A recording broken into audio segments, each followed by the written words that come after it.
Good morning, everybody. I'd like to start by welcoming those members of the public and the press who've joined us today in Huntingdon, and also those who are watching our meeting on live stream.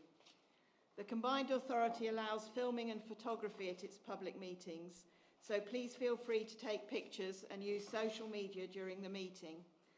Can I ask, though, that everybody turns their mobile phones to silent or vibrate while the meeting's taking place? There aren't any fire drills scheduled today, so if the alarm sounds, it's real. I'll adjourn the meeting and we'll all move to the muster point, which is in the High Street. And I'd remind members and officers that this meeting is being recorded. So, apologies for absence. Do we have any apologies, please? Thank you, Chair. Apologies.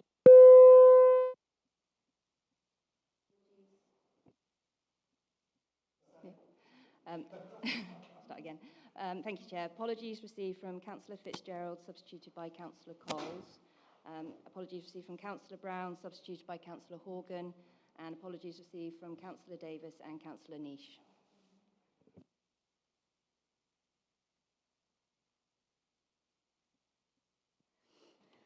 Declarations of interest. Does any member wish to declare a disclosable pecuniary interest or non-statutory disclosable interest in any items being considered today?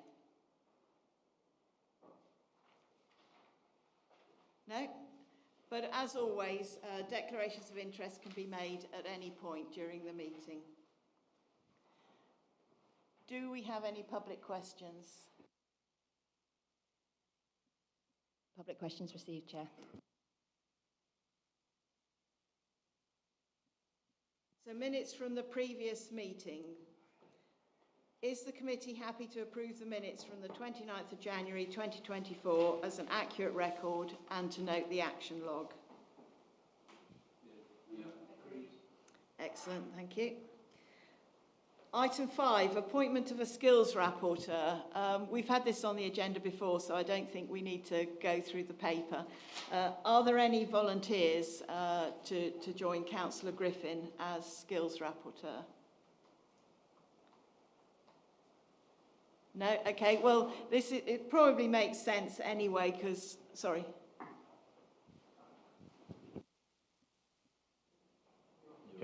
If I could make a comment, actually, based upon my experience as the Environment Rapporteur with Councillor Goldsack, is at this stage in our evolution, I think there's some observations that you can make, which I think, having talked to the chair of the Environment Committee, it does seem as though that there are some perhaps areas that we could scrutinise across committees. So I think at this stage, it might be advantageous to take a higher level view across committee rather than the deep dive into what the Transport Committee or the Skills Committee, just to see whether they're operating effectively within the, if you like, the improvement plan and best value.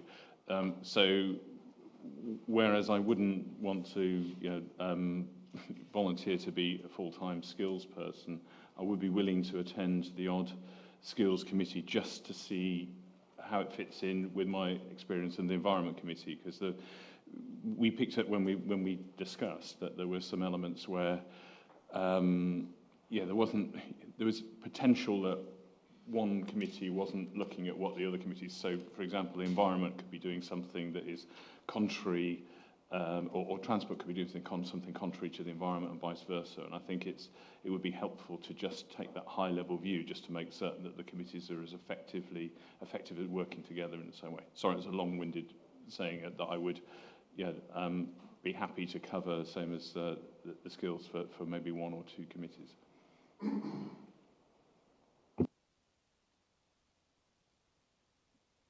It's very helpful, thank you very much. Is the committee content with that approach? Thank you.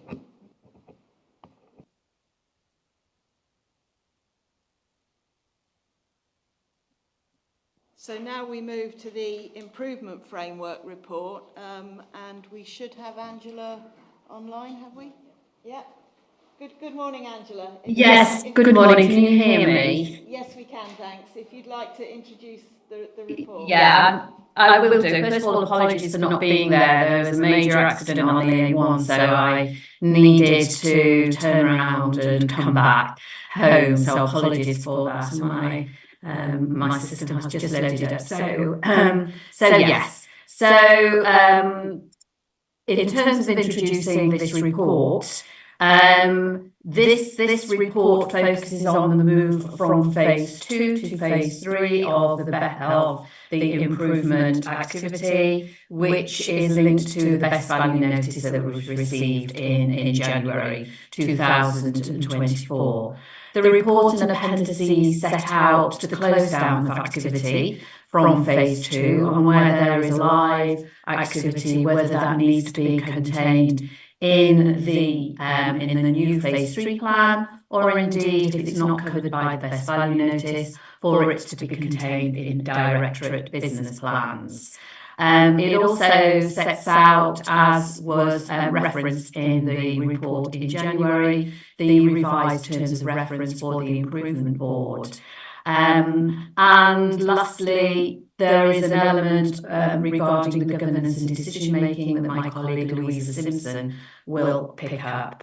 But the chair of the Independent Improvement Board has also written following the Independent Improvement Board meeting last week, and members of the committee should have a copy of that note. So, Chair, I will leave it as that for any questions to give Louisa time to take you through the deep dive on governance and decision making. Thank you. So members, do we have any questions on that? Councillor Horgan?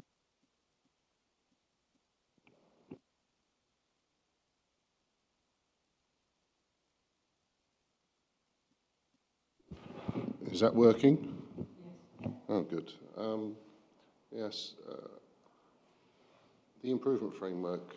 So the question that I've got from Councillor Brown, who normally attends, is has DLUHC agreed the areas that are said to be complete?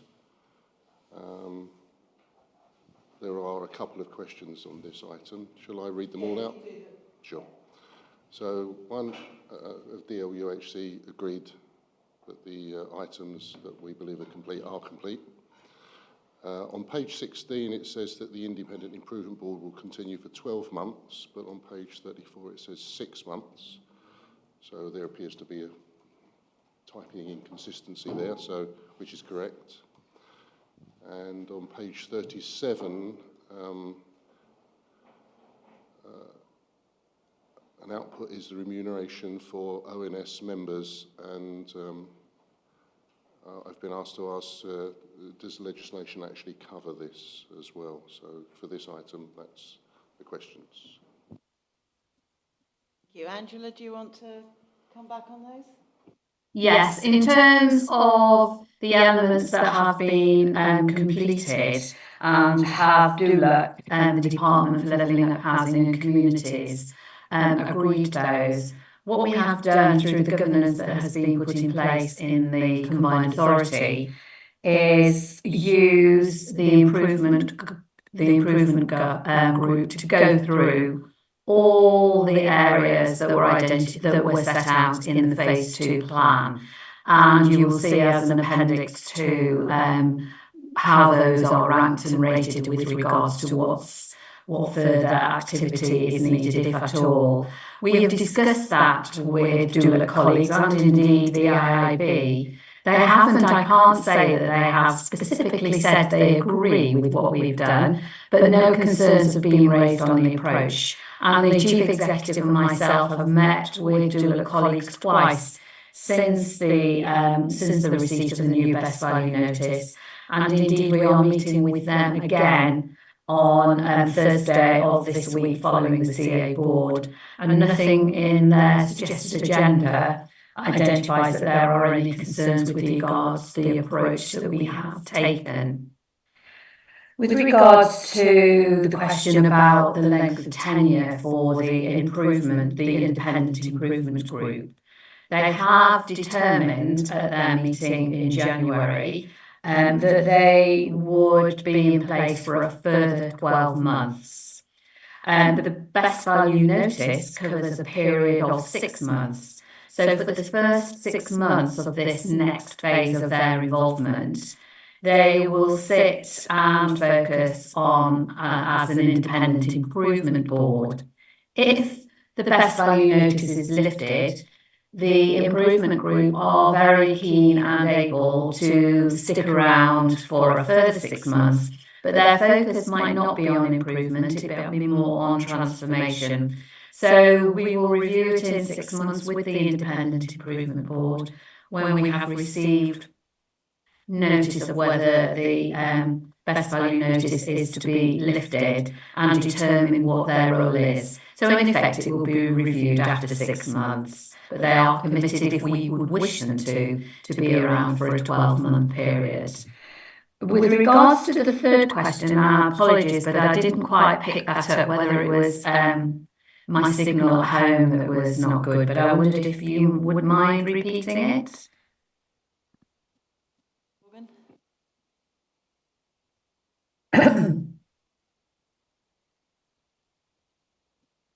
Pressing the button. Is it working this time? Yeah. Okay. The question is regarding remuneration for ONS members.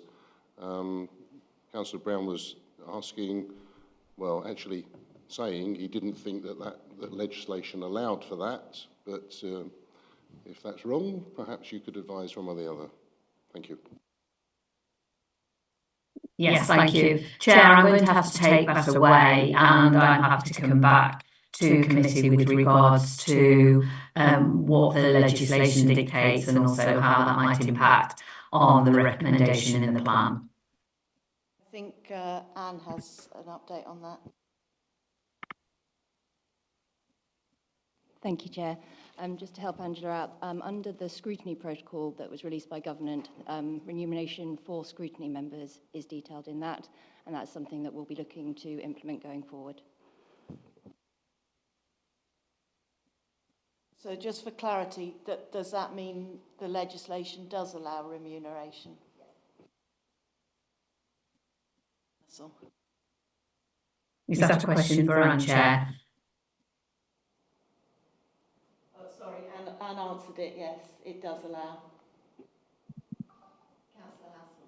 Yeah, just referring to page 15 of 166 of our pack, and the paragraph where it says that it notes that whilst the Independent Improvement Board continues to draw assurance from the work of the officer team within the CPCA, the needs need to be matched by the actions of the Combined Authority Board itself. We seem to have had a number of quite slightly cryptic words that sort of describe the board, or perhaps things that perhaps the board is not doing. Could you provide some clarity for us as to what this means? So what is it that the board should be doing that they're not, or what are the issues that this refers to? Thank you. Angela? Yes, thank you, Chair. This is indeed a point that is set down clearly in the best value notice. It's also set down in the note from the chair of the Independent Improvement Board from January. It was noted and discussed at Audit and Governance at the meeting last week.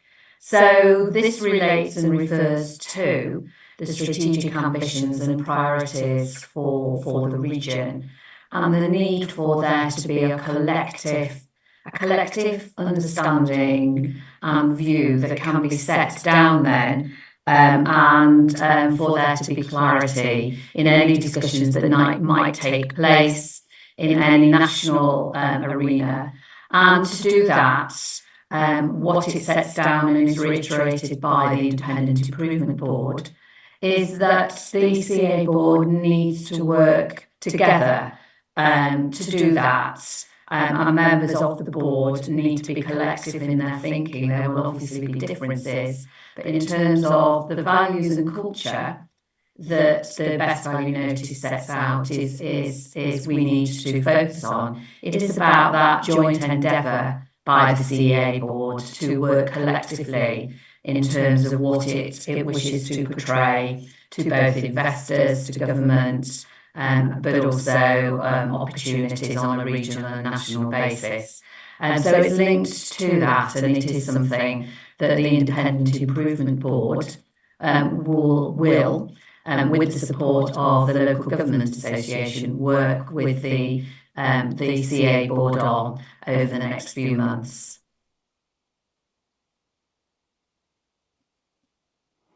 Thank you. Just to come back, it's still not very clear as to what the board are doing and perhaps what they're not doing.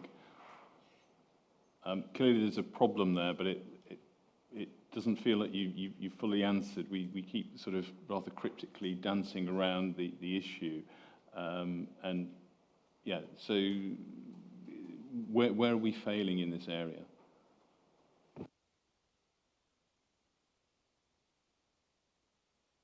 I can't, I'm not going to say that we are failing. What I am saying is that the best value notice sets out that there needs to be a collegiate and collective endeavour by the CA board. So collectively, individual members of the board work together to set out clearly the strategic ambitions for the region, and potentially from that some may be and some may not be, but the intent and the lead from both DULUC but also the Independent Improvement Board is that the CA board, with the support of officers, should endeavour to look at a collective and owned strategic ambition for the region.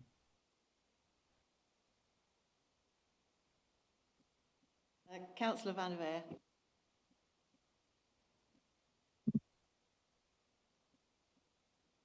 I just wanted to ask specifically about the new best value notice, which came, I think, the day after our last meeting, and sort of what the assessment was of the significance of the fact of it, the significance of any particular significance in the content, and in particular whether there Sorry, I don't know if the microphone's not on. I can't hear the question.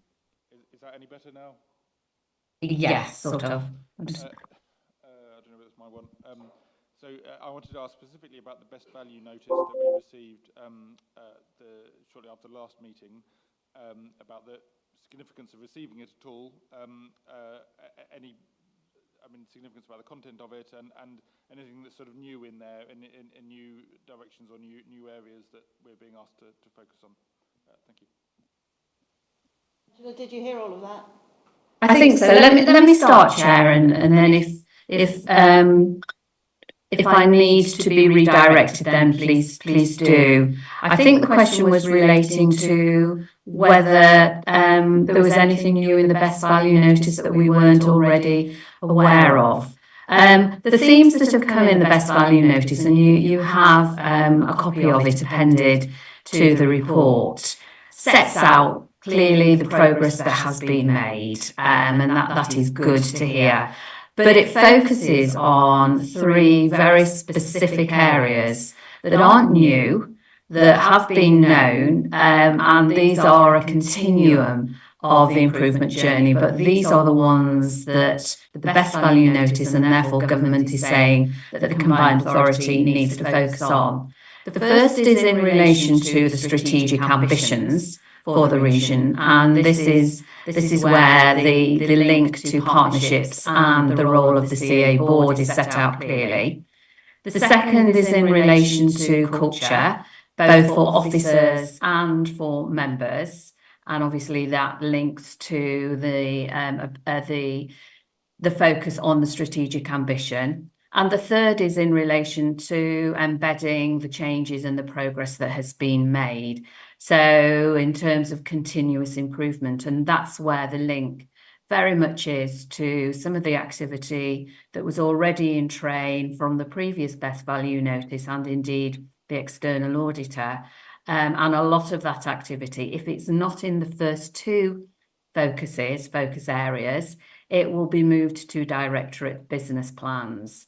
And the other elements set out in the Best Value Notice linked to the need to engage effectively with the Independent Improvement Board and also with colleagues from DULUC, which we will continue to do and have done since the receipt of the Best Value Notice in January. So they're not new, but they have given very specific focus for what it is that they require the combined authority to give its attention to over the 6-month period that the Best Value Notice is in place. That's very helpful. Thank you very much. Councillor Coles. Thank you, Chair, and it's lovely to be back, if I may say that, if it's only just for this appearance.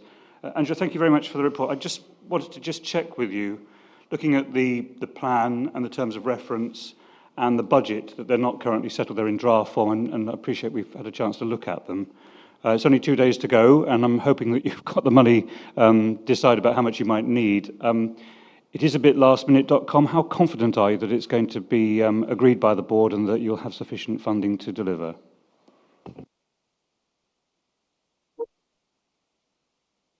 So in terms of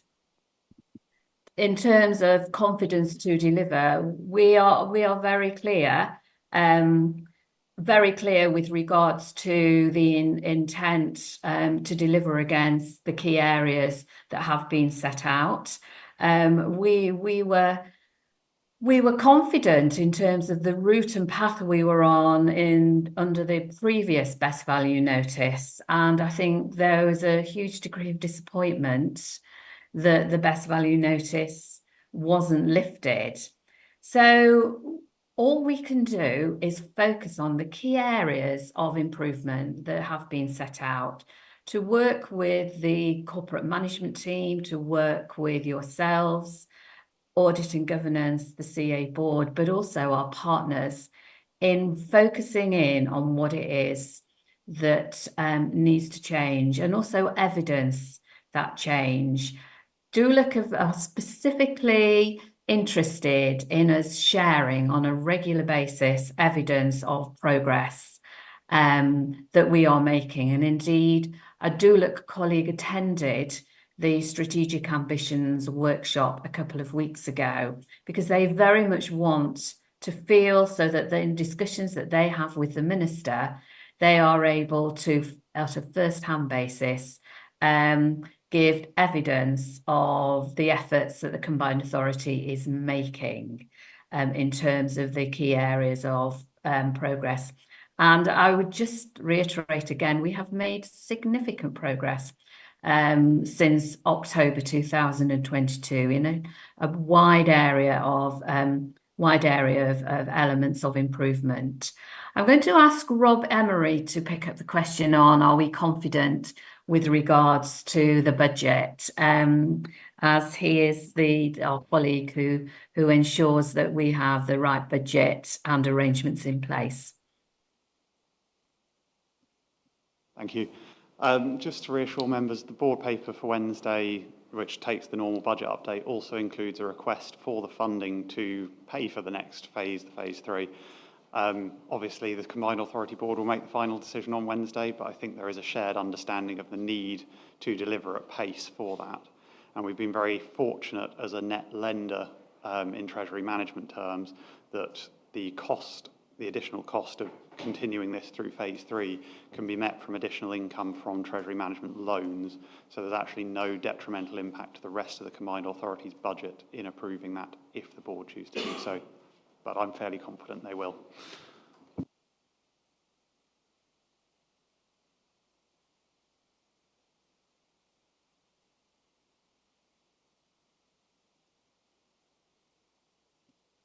Mr. Goldsack.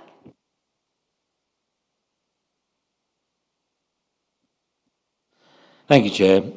Thank you, Angela. I'm going to go back, please, if I can, to Councillor Brown's question that was delivered by Councillor Horgan. And I'm going to make a request. You just said in your answer to the previous question that you were rather surprised at the issue of the second notice and disappointed because you thought you were making progress. I think Councillor Brown's question perhaps came from a position of lack of understanding, and I share that position of lack of understanding. So could you possibly, as an action, go back to DLUC and ask them what they do think we're achieving on and what we don't, so that we know what to focus on? Because to me it seems as if it feels a little bit like a headmaster of a school that's just had a failing assessment is being asked to say, no, everything's okay, we're doing all right. And then they come back in for the reassessment and we're also facing the same issues. So I would like some sanity check on that, please, from DLUC to say, okay, they've done well on this, doing well on this, and should be okay on this, but we need to focus on this, because otherwise it seems like we are auditing and scrutinising ourselves, which is not a good thing to do.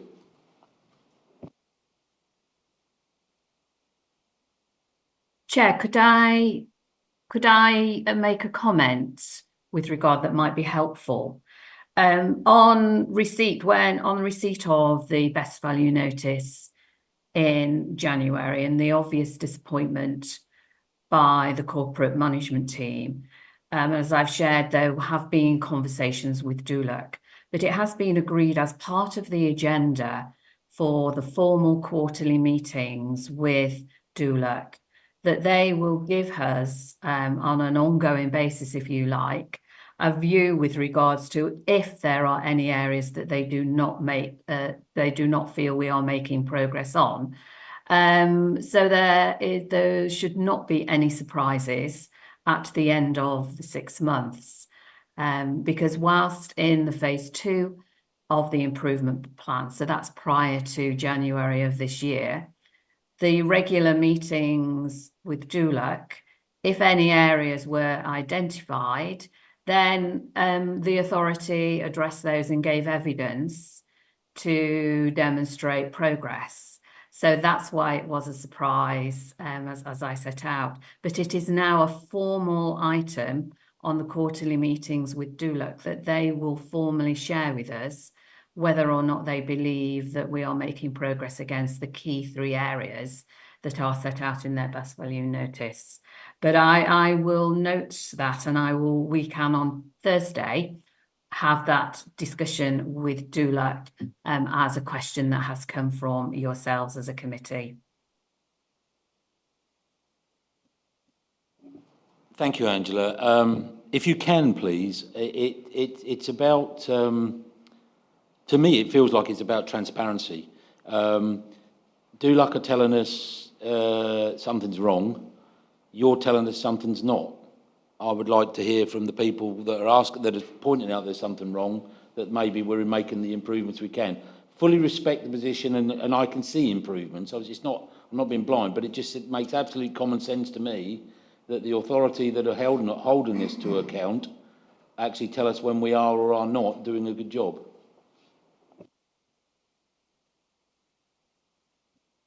You want to come back on that, Angela? No, that's fine. As I've shared, I will, with the Chief Executive, raise that point on Thursday at the meeting, and we will come back to you, Chair, so that response can be circulated to the committee. That's helpful. So committee, we're only asked to note this, but obviously if we did want to feed anything... Oh, sorry, Councillor Coles.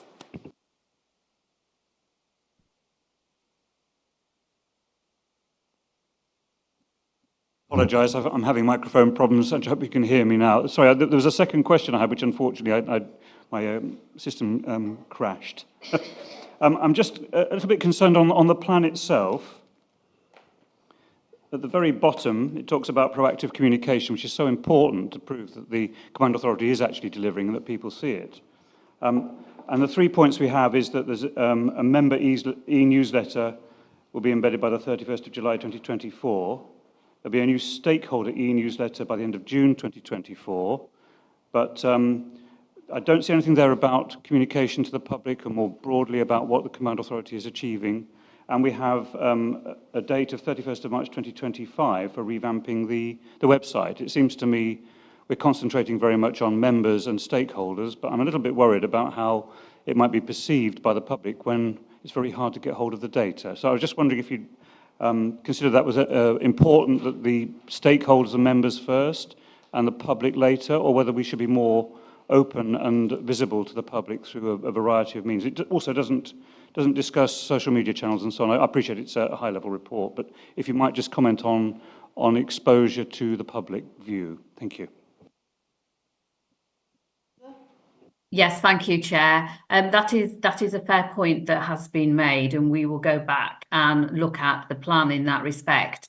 There is information that comes out indeed at the CA board meeting this Wednesday. The Chief Executive's report sets out progress against a broad range of activities that's being made by the combined authority that's not limited or linked directly to improvement activity.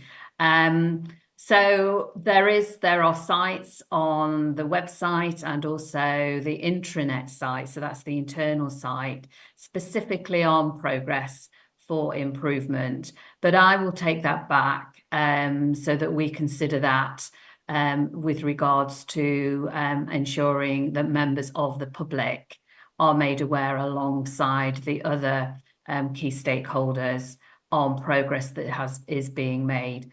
Obviously, the reports to the CA board on a monthly basis or bi-monthly basis are public and report progress, but I accept that potentially we might want to feed more into the public arena around the improvement activity that is taking place. So I'll take that away and we will amend the plan accordingly. I'm very grateful. Thank you very much indeed. Councillor Bradnam. Thank you, Chair. I'm just going into one little tiny element of detail which does cover this as well. It's under the heading, unhelpfully not numbered, but it's under Partnership Improvement Theme Phase 2 on page 23 of our papers, where part of the reason this KPI is still marked as red is there are two elements relating to an action plan to maximise the culture of cross-authority collaboration, the culture of cross-authority collaboration and partnership, and also for wider partnership working. And there's a comment here that says, on both of these issues, still a concern for the Independent Improvement Board, who do not believe this is how we work around here, in quotes. Focus now on the CPCA values civil as structure for the Phase 3 culture work stream. Now, I don't know if anybody who wrote that understood what that meant in terms of what was expected to be done to improve this. But it's not doesn't tell me what somebody's doing to try and improve it. So I'm just wondering, could we have some clarification of what it is we're actually going to do as an authority to try and improve this culture of cross-partnership working? Thank you.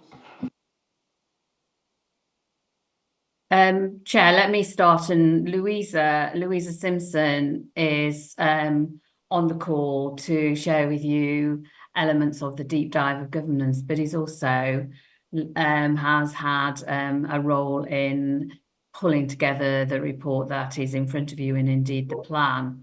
So there is activity. The partnership, as we've identified, will not be a separate theme now, but will run across both the strategic ambitions, and that's how with partners those ambitions will be set out and communicated, but also through the need to focus on the culture of the way of working for both officers and members, and the civil values that you will be aware of and have seen previously guide us with regards to the focus for partnership and collaborative working.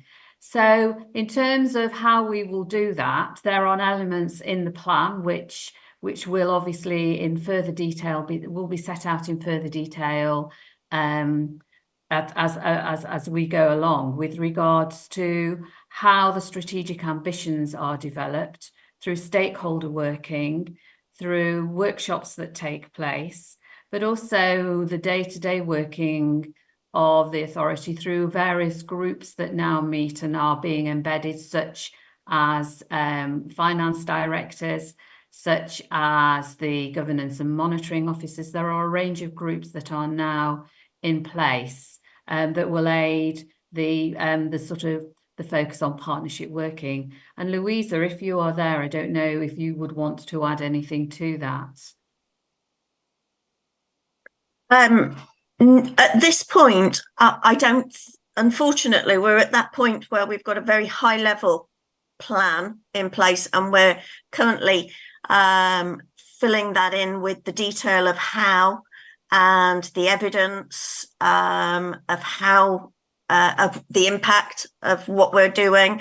So it would be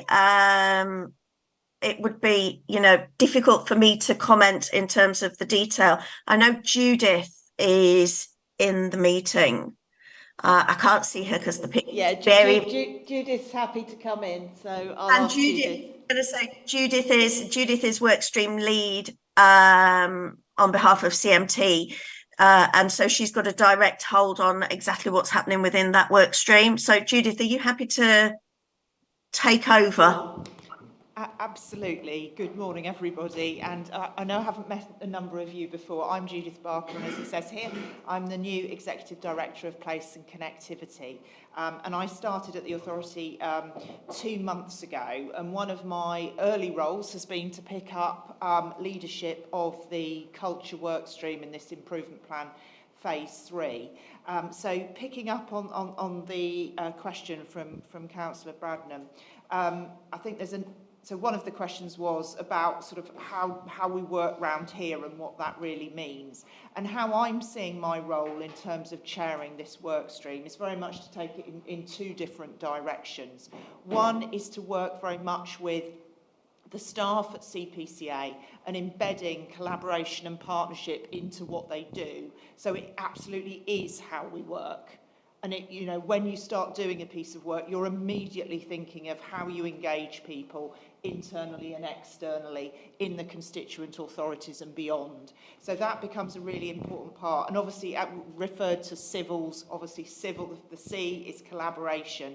And so it's very much thinking about how we do that. And for instance, taking that into the directorate business plans, how each directorate actually delivers what's in the corporate strategy. So for instance, later on, we're talking about climate change, how we make sure that climate change is discussed across all of the constituent authorities, with all of the constituent authorities, similarly with the implementation of the local transport and connectivity plan, but also about how we work with staff, so such things as the staff conferences and staff awards. So that's one stream of what we're doing. The other stream is very much looking at how we work across members and externally, and obviously many of you may have been invited to the Shared Ambitions workshop on the 6th of March at Ely. And that's very much a process of opening up and being absolutely engaging with everybody that we can outside of the authority, and then continuing to work with people to identify what the future vision is for the area.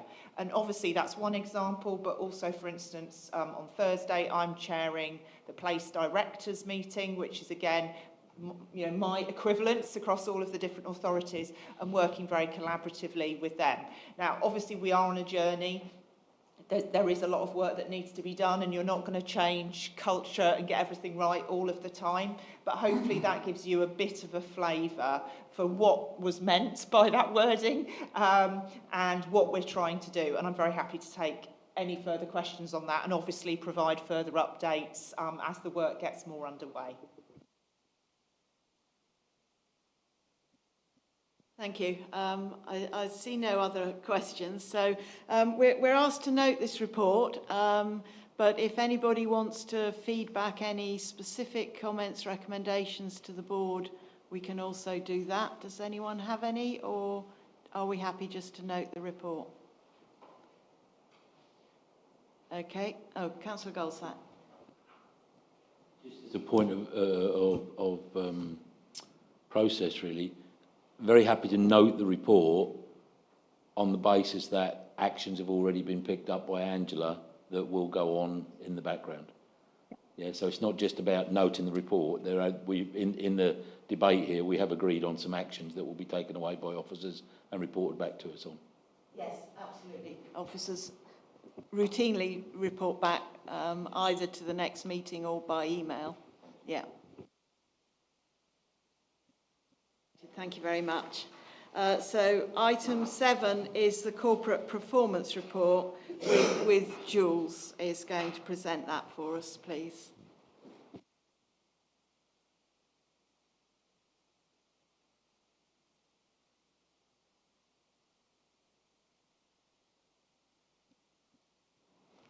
Good morning. Thank you, Chair. This is the corporate performance report for the Combined Authority up to Q3 of this financial year. It includes a summary report, a balanced scorecard, a dashboard for each KPI, a dashboard for our most complex programmes and projects, and an update on headline priority activities. We have changed how the balanced scorecard is presented in the covering report, which is on page 43 of the pack. We've responded to members' requests to focus on what has changed by only including the changed metrics in the covering paper, but we have retained the full balanced scorecard in Appendix A. We've also made a change to how performance is analysed against direction of travel. We've introduced a 5% tolerance to enable members to better see trends rather than fluctuations. At this stage, we're testing this approach and refining it and would welcome your feedback on whether this change is helpful. Indicators are classed as wholly owned by the Combined Authority when the ability to change the indicator lies wholly or mainly with us. New data is available for all of the 12 of these metrics. 2 metrics are RAG rated red against direction of travel compared to direction of improvement. And 3 metrics are rated red for current period performance compared to target. Indicators are classed as state of the region, where the ability to change the indicator does not lie wholly or mainly with us. Data is available for 4 of these metrics. Of the complete set of the 15 state of the region metrics, 4 are rated red for direction of travel compared to direction of improvement, and 2 are rated red for current period performance compared to target. Developmental work since Q2 has largely focused on the State of the Region project, which is a separate project which is the next agenda item. For example, a key theme of the State of the Region evidence base will be tackling inequalities. And although this is a separate project, we expect to recommend some revisions to the State of the Region KPIs once this project is completed and we have learnt from it. Programmes and projects are classed as most complex when a Combined Authority funded programme or project is considered most significant in terms of value, strategic fit, and where there would be significant impact if we fail to deliver. This list is subject to change, but is the same from Q2 to Q3. New data is presented for all 7 projects and none are red rated. I'm happy to take questions. Thank you, Jules. Members, any questions?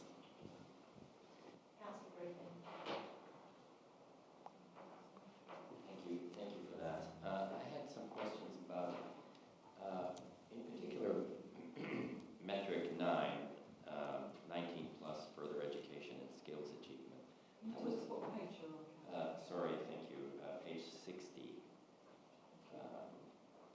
So I was just concerned about this downward trend here and wondering if there was some explanation about what's going on, what we might do about that. Thank you for your question. So the the dashboard that you referred to is, as you say, is on page 60. And the information about what we're doing about the trends that you can see here is in the actions section at the bottom of the dashboard.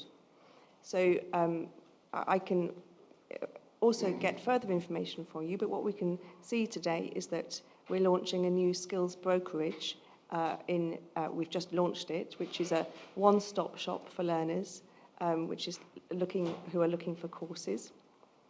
We're also working with our partners to ensure provision is accessible for all and targeting our commissioning at communities which are most in need to tackle skills gaps. We're working closely with the Chamber of Commerce in the development of the local skills improvement plan and also continuing to establish ourselves as a system leader. And I think also, if you would like, I can bring in our Assistant Director for Skills, who is also on the call.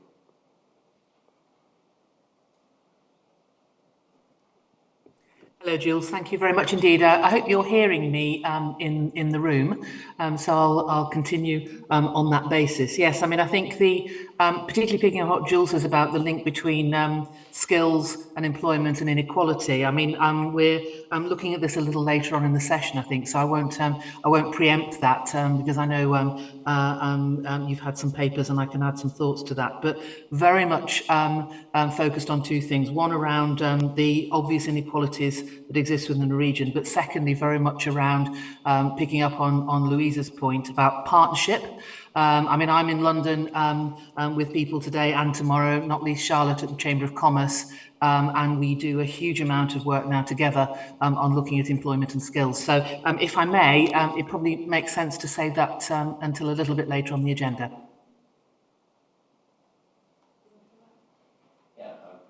Thanks for that. You're talking about the actions that we're going to do. The first part of my question was, what's going on?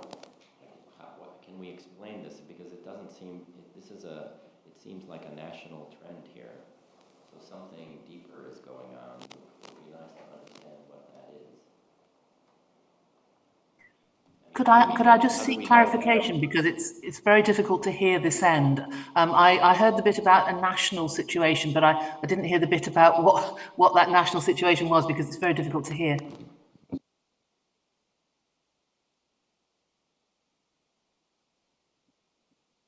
Sorry, I wish, okay, so I was thinking that this is a national problem and, you know, we're taking actions, but unless we understand what's going on with these trends, maybe the actions that we're taking are not actually addressing the underlying causes. If we, you know, we have to understand what the underlying forces are here. Maybe we're doing exactly the wrong thing, for all we know. I think, I mean, in terms of looking at the data that we have on you know, issues around inequality, links to employment and all of that, there's a lot of granular data, particularly across the sub-region of Cambridgeshire and Peterborough. So part of, you know, what my job and others at the Combined Authority to do is to look at the national data, look at the national trends, and to see how that translates regionally. I mean, interestingly, this afternoon I'm in Parliament with the East of England All-Party Parliamentary Group, hosting and presenting a report on the state of skills and levelling up across the East of England. And part of that will be, you know, obviously looking at that in the context of the national picture as well, and sub-regionally. Obviously, in my head is what's happening in Cambridgeshire and Peterborough too. So yes, I agree with you. I mean, there's, you know, what's happening nationally and what's happening regionally may mirror one another, but there may be particular differences, and I think indeed there are sometimes that mean we have to be very nuanced about it. Councillor, oh sorry, Councillor Fain. I saw one hand go up over there. I wasn't sure which hand. Thank you, Chair. I admit to a certain amount of confusion about our use of reg ratings, because we have on page 43 a summary of reg ratings on page 44, but then we see at tables 4.4, 5.1, 5.4 and 6.2 different interpretations of what the reg ratings are. And I really feel that this is not how RAG ratings are intended to be used. They're intended to be simple so that you can quickly identify the areas that need focus. And therefore it's important that the criteria should be consistent, not only within the combined authority, but across combined authorities and shared as far as possible with government, with DULUC, because otherwise we are going to be misguiding ourselves. Now, have I missed the point here?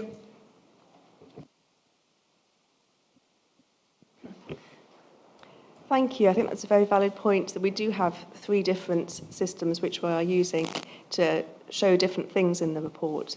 And I take on board that that could be confusing, and I'll have a think about how we can improve that.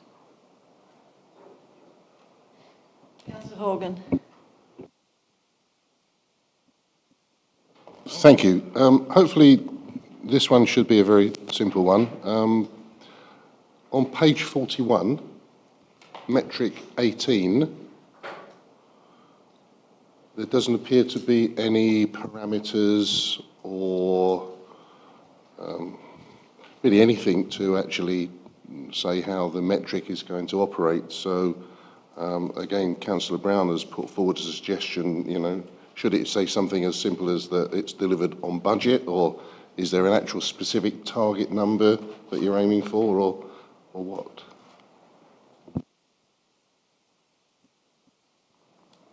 Thank you. So we provide information about metric 18 in a number of different places. On page 41, that's just a high-level description, or in fact a list of the KPIs, so that you can see the full set of KPIs and what it is that we're looking at altogether. Where you will find the detailed information about metric 18, I'm just scrolling down now so I can find that for you. One moment. Not quite there. Keep going. Here we go. Got it. It's on page 69. So I think this is where you'll find the appendix helpful. So for each of the metrics, we have information about what the data is showing us and why, how we measure and why we measure what we do and what we're doing about it. Councillor Coles. Thank you, Chair. Jules, thanks ever so much. I've got a question really on, I think it's page 43, the table with all of the RAG ratings on it and how things are moving over time. We've got several areas where there are no targets set. I'm just thinking, just looking through them, new housing completions per 1,000. I think we know we do need to have more houses. We probably have a number in mind, but we're not measuring that. So we have a number, but my question will be, so what? How close is that to what we think should be happening per 1,000 population? It's the same thing in terms of the number of businesses opening up, the number of contract waivers. Now, it should be 0, shouldn't it? We should have an efficient system working so that contracts don't have to be waived. And so I thought it would be easy to come up with a target. I'm just wondering, are you getting the targets delivered to you so you can then put them into the programme, or have these not been considered? Thank you, Chair.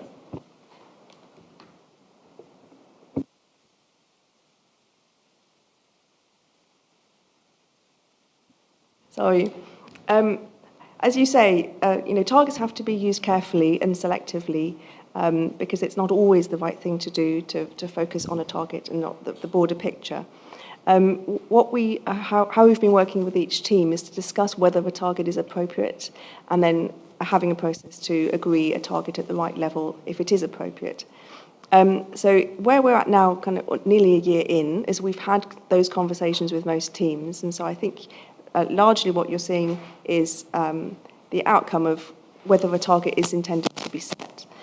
However, absolutely open to feedback if you think that a target might be useful and we should go and query that for housing completions or contract waivers. Very happy to do so. I think from my own perspective, I always ask the question, well, that's interesting, so what? I used to do that a lot in the skills area, and I think if that can be borne in mind by people, I appreciate it's difficult to use some targets, but if we're going to see that there is actually some direction towards a point, it would be nice to know what that point is. So that's just, that's the point I would make. Thank you, Chair. Councillor Griffin. Okay, thank you. I want to just point out a fundamental these microphones. There's a fundamental design flaw that the speaker cannot see the light indicating that the mic is on. So, I mean, it's really, really poorly designed. Let's face it. There should at least be a light on this panel here. Yeah, but it's hard to see. You can't see it. You can't see it in this light. Hard to see that. But thanks for pointing that out. Okay. So I want to go back to the same point that I was trying to make before, but maybe I'll try to make it in a different way. I'm looking now at metrics 2, 3, and 4 on pages 53, 54, and 55. These are kind of metrics of economic activity, so total jobs in Cambridgeshire and Peterborough, and startups, and number of jobs per working person, and so on. What do we have here? We have some description of the metrics. We have data set links, and we have actions taken. But what's missing in all of these cases is there has to be some kind of analysis of what is the data telling us, right? And it's like, well, you know, I think there's something missing from this dashboard, these things. It's like, well, what does this stuff mean? What is going on with these trends? What are, especially if the trends, if we consider them, you know, in red, we should understand what is happening, because I can't evaluate these actions unless I know that. And so I'm just led to believe that these actions are the appropriate ones. There's no way to know that without an analysis. And what is that analysis based on? So that's my point again. I'm just making it again. Thank you. Jules, did you want to come back, or are you happy that the point's made? I'll come back on. Thank you. I do understand your point. I come back to what I was saying about there's an overlap between the State of the Region project and this project, and I'm sorry that there isn't an analysis that's sufficient for you here today. But the State of the Region project is looking in a totally different way at how we analyse the national data and our performance related to it. So I think that we will be, in 6 months' time, hugely progressed on what we're doing on this. Councillor Hay. Thank you, Chair. I'm looking a bit further on in the report on starts on page 80 for the complex programmes, which these are projects considered most significant in terms of value, strategic fit, and where there would be significant impact of failure to deliver. It concerns me that this part of the report runs from page 80 to 82, and apart from the University of Peterborough, which is an improving trend, all the other items listed on there's no change. And the one that concerns me most is the bus reform programme. We know that the Combined Authority has been working on bus reform now for a number of years, and yet we don't seem any further forward. What's gone wrong? I mean, it says within here, I believe it's next key milestone, commence on writing a new bus service improvement plan, draft for the DFT due in June. I thought we'd already written a new bus service improvement plan, and that our preferred option was going down franchising. But I'm sure I've read something recently where, in the short term, we might have to go to enhanced partnership because the plan that was written was not accepted. Am I right in that? So I'll ask Judith to come in briefly, but we do have an item on bus reform on the agenda where we can cover it in more detail. I will cover your questions in more detail when we come on to that point on the agenda. I think I'll say the complex project list that you're referring to, we were discussing at corporate management team last week, and you'll appreciate that as I've come in sort of with 2 months getting up to speed on everything, and there needs to be a piece of work to make sure that we review all of the projects and then decide which need to be on this complex project list, and also make sure that that is up to date and CMT are having an oversight of that. So I'm not quite at that point yet, but I'm really hoping the next time I'm here in front of you, you will see that both being up to date and perhaps a better reflection of the key projects that come under the transport, public transport and climate change area, and I'm sure in other directorates as well. So that's specifically related to that. Absolutely, in terms of bus reform, we will speak about that later on the agenda, but you did specifically ask me about BSIP. We have had a BSIP that was issued to the Department for Transport in 2021. We then had to refresh that again. I'm not quite sure of the timeline of that. We have now been asked by DFT to submit a further BSIP by the 12th of June. So that's a request by DFT that we have to comply with. So that's why you've seen it repeatedly. But I'll cover the bus reform later if that's okay, Councillor. Councillor Goldsack. Thank you, Chair. I've sat here listening to the responses, reading the report, having read the reports, etc., etc. And I'm taken back to Friday evening when I watched Comic Relief. And there was a great sketch on there by a group called W1A, which is about how nothing got answered. No actions were really taken, everything was jammed tomorrow. And with the greatest respect to our officers, they're working within an environment that's been set. I'm really getting to the point where I've got to question, and I'll have a chat with you offline, Chair, my future involvement in this. I just feel that we just keep coming along and pushing stuff down the line. And we have turned into the W1A committee of the CPCA. I'm really questioning the value and the output that we're delivering. You know, we couldn't even get a straightforward answer on DLUC have said, you're naughty. No, we're not. We think we're doing well. Okay, can we go back to DLUC and see what we're doing wrong? And, you know, it's just incredibly frustrating. I mean, there's 12 members and probably half a dozen officers in this room. We've got a gentleman supporting us. I'm looking at the value for money that we're getting out of this meeting, for moving it on, and what good is it doing? So I think we've got to have a real long, hard think about this. And I say, I don't want to be critical of the officers. I think it's the environment in which they are working that is causing us these continual procrastinations. I think is best how I feel. And I'm sorry, but I had to put my frustrations out because I was told that stress is dangerous if you keep it within. I think we note that as a comment rather than ask the officers to respond to it. But I think it is incumbent on this committee to come up with ways of working that do ensure that we're providing value for money, and I think that's something we need to be working on. Councillor Smart.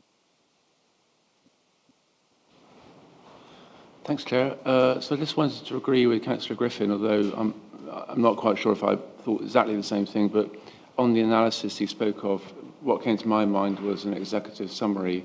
That might not have been what he meant, but that was what was in my mind in terms of interpretation of the data. And I mean, obviously us members can agree or disagree with whatever officers present in terms of an analysis in, for example, an executive summary. But it's certainly a useful place to start for us, I think. And that's my point. And a small point, just to finish, is all the talk of page numbers is completely useless because I'm online and I don't have page numbers. So I think, if you don't mind, Chair, as Chair, if you'd encourage people to, well, I'd say item numbers, but actually not everything has an item number, which is not useful. But if you could try and encourage people to sort of suggest where the thing they're talking about is, as opposed to a page number, that would be useful for me and others, I think. Thanks. I'll note that, and I'll talk with officers about that, because it's challenging without page numbers how you do refer people to places. So I'll talk to officers about how we might structure things to make it easier in future. Did you want officers to come back on that, or were you agreeing with Councillor? Yeah, I mean, why isn't there an executive summary? So, Jules, do you want to come back on an executive summary?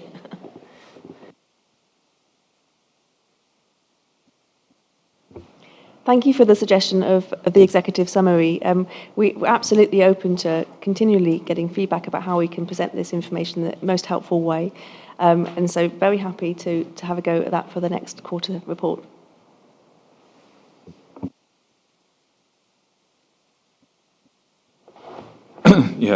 Thank you, Chair, and thanks to Jules and Judith for presenting. Just picking up on a couple of comments in the room, I think Councillor Griffin is absolutely spot on in terms of, what we're being presented is a huge amount of data.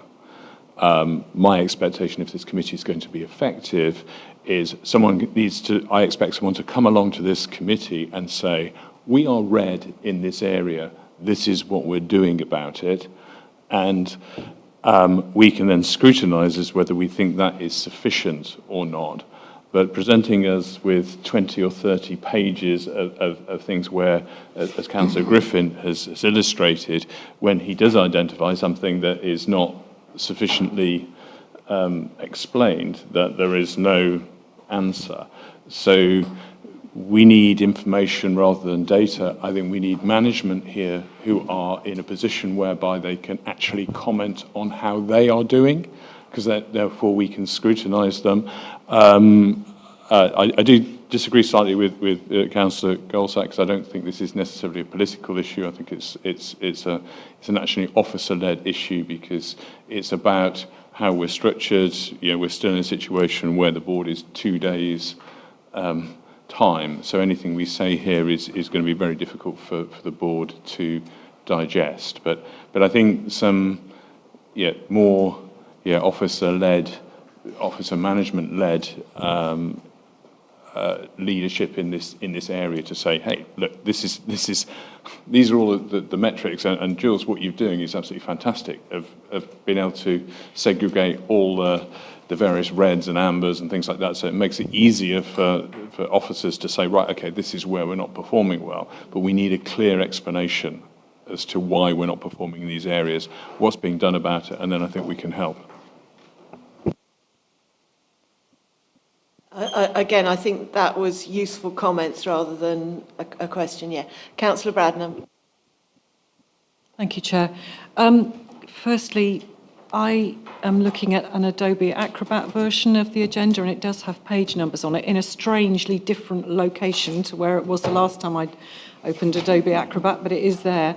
I'd like to come back to Councillor Griffin's point about the metric number 9, which I will just read. It's on page 60, and it is 19 plus further education and skills achievements per 100,000 of population. We are in an area where we have Cambridge University, Anglia Ruskin University, we have the University of Peterborough, and we have all sorts of really high quality, nationally recognised educational establishments, plus a whole number of other really active educational establishments. I have a branch of the College of West Anglia in my own village of Milton. So what I'm slightly stunned by is the fact that not only are we following the national trend, but we're actually the second worst for this 19 plus further education metric. And I absolutely agree with Councillor Griffin. I would like to know, what is going on here? Is this because, for example, I'm not being political, I'm just saying in my own mind, is this because there has been a culture of encouraging young people to go to university and maybe not into more work-based education systems?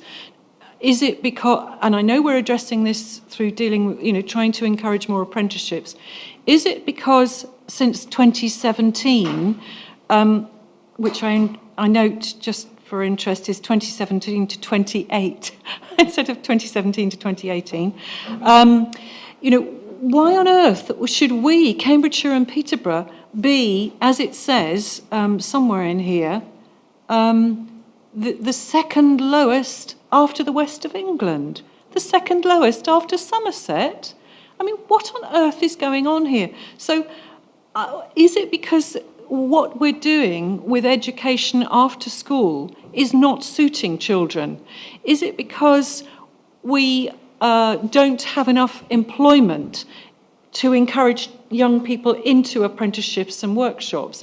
Is it because we don't have enough industry? What is the cause of this national decline? I'm absolutely on board with you, Councillor Griffin. I would like to understand nationally what on earth is going on here, because I'm concerned at the County Council about our children in care, and I want to know what we're doing to give priority to our care leavers, young people and children who are coming out of care. How can we support them to get education and training opportunities? But actually what we're doing is we've got this background of an absolutely disastrous situation where we've got something only creeping above 2,000 per 100,000 19-plus youngsters in further education and skills. What on earth is going on?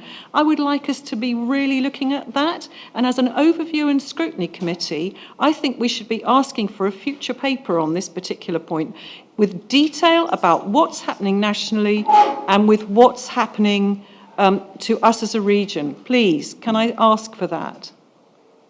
So we've got an item on this agenda on skills. Can I suggest we come back to this at the end of that item and clarify what we would like to be brought to a future committee? Does that make sense? Because we're going to have a skills discussion. Not lost. Yep. Yeah. Absolutely. Yeah. Councillor van der Air. Yes, maybe sort of general point. As I'm building on some of the constructive suggestions Councillor Hassel has made, Councillor Griffin's made, some others. I mean, these dashboards that were created are extremely rich and informative, and do allow us to ask these difficult questions.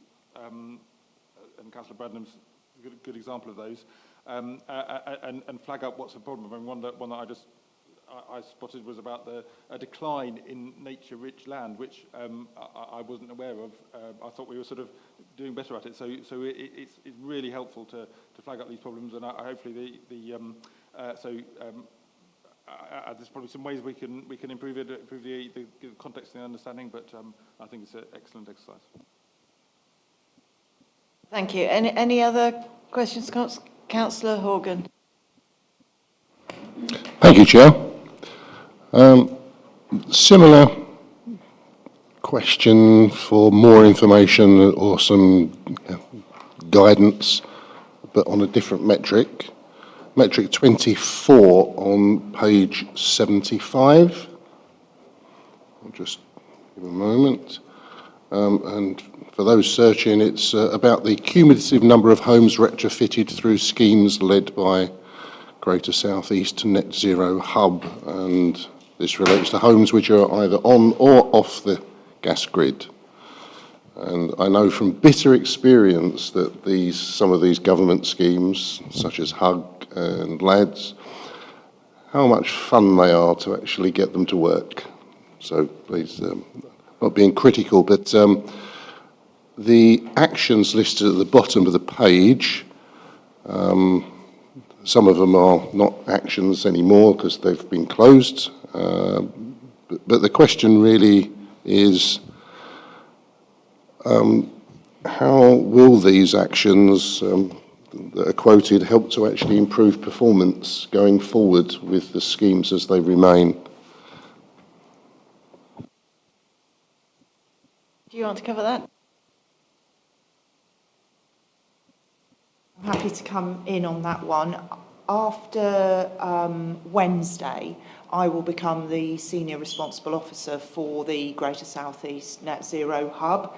And in fact, I have a series of meetings tomorrow regarding that, one of which is to be updated and to understand the position on those funding streams. And indeed, it's referred in the actions there that there was going to be a meeting with government regarding possible policy changes.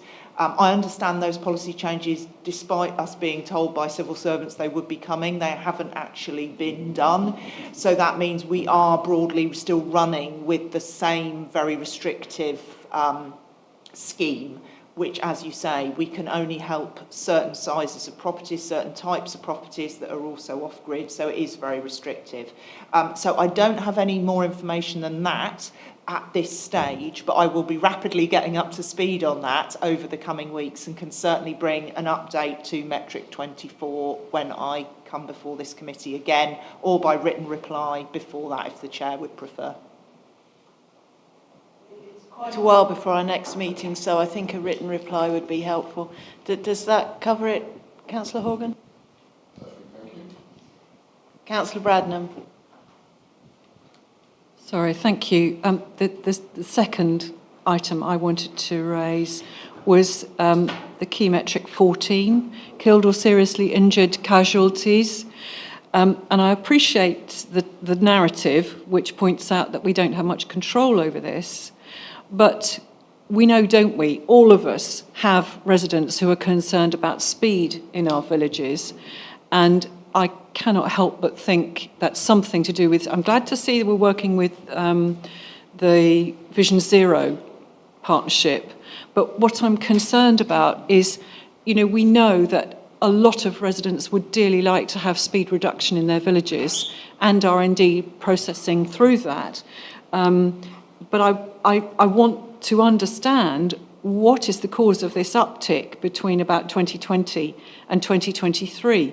You know, obviously, I suspect the number of accidents dropped during the pandemic because people weren't going anywhere, but it's kicked up back to a higher level than we would wish, and I wouldn't want it to carry on that trajectory. So I would like to understand, I can see that there's money being put into the Net Zero, Vision Zero partnership, but can we put money into speed reduction measures on our rural roads? We know how dangerous our rural roads are, particularly in Fenland, but also in the periphery of the city. So I just think we ought to be looking at this quite carefully if we can, and if there's any money available to put towards speed reduction measures, because often villages are told, oh, well, you'll have to do a local highways improvement project. And that takes years to get through the system. So, you know, can we have some response on that? I can see somebody's come to the table to maybe answer that, so that's great. Jim, did you want to come in? Yep. Can we know who's speaking, please? Tim Bellamy, so the Acting Assistant Director for Transport. So there was some money put aside for this year from a Transforming City Fund, which was put into some of our safer streets, but also some of the road speed reduction measures, and that some of those schemes have been delivered. But this year, but also going into next year, we're also looking to do a road harm strategy for next year as well. And then you did touch, Councillor Badden, on some of the work we're doing with the Vision Zero for next year as well. And so we can work with them around understanding why there's been an uptick, and we can give a written response on that. Thank you. Any other questions, comments? Thank you, members. This is a report that we're just noting. Is everybody happy to note it? And obviously the actions we've agreed will go forward. We'll see those. Thank you. I suggest we take a quick comfort break now. If we can get back at 25.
Okay, welcome back, everybody. We're starting the meeting again.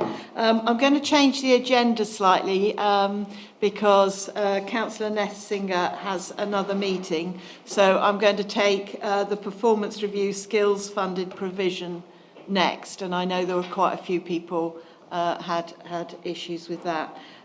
So the skills, is Claire online or yes? So if Claire, if you want to introduce it. Actually, can I hand over to Lucy, because I think Lucy wants to say a few things first. Yeah, excellent. I will be very brief, though. We had just arranged that I would introduce it very, very briefly. But I think that the key thing is for us to answer questions, and there's clearly an important one to pick up from Anna from the previous discussion. Just to say, it's very nice to be at the Skills Committee. I'm sorry that we're both online because we've got other meetings that we need to attend. But we very much welcome your interest in the skills part of the Combined Authority.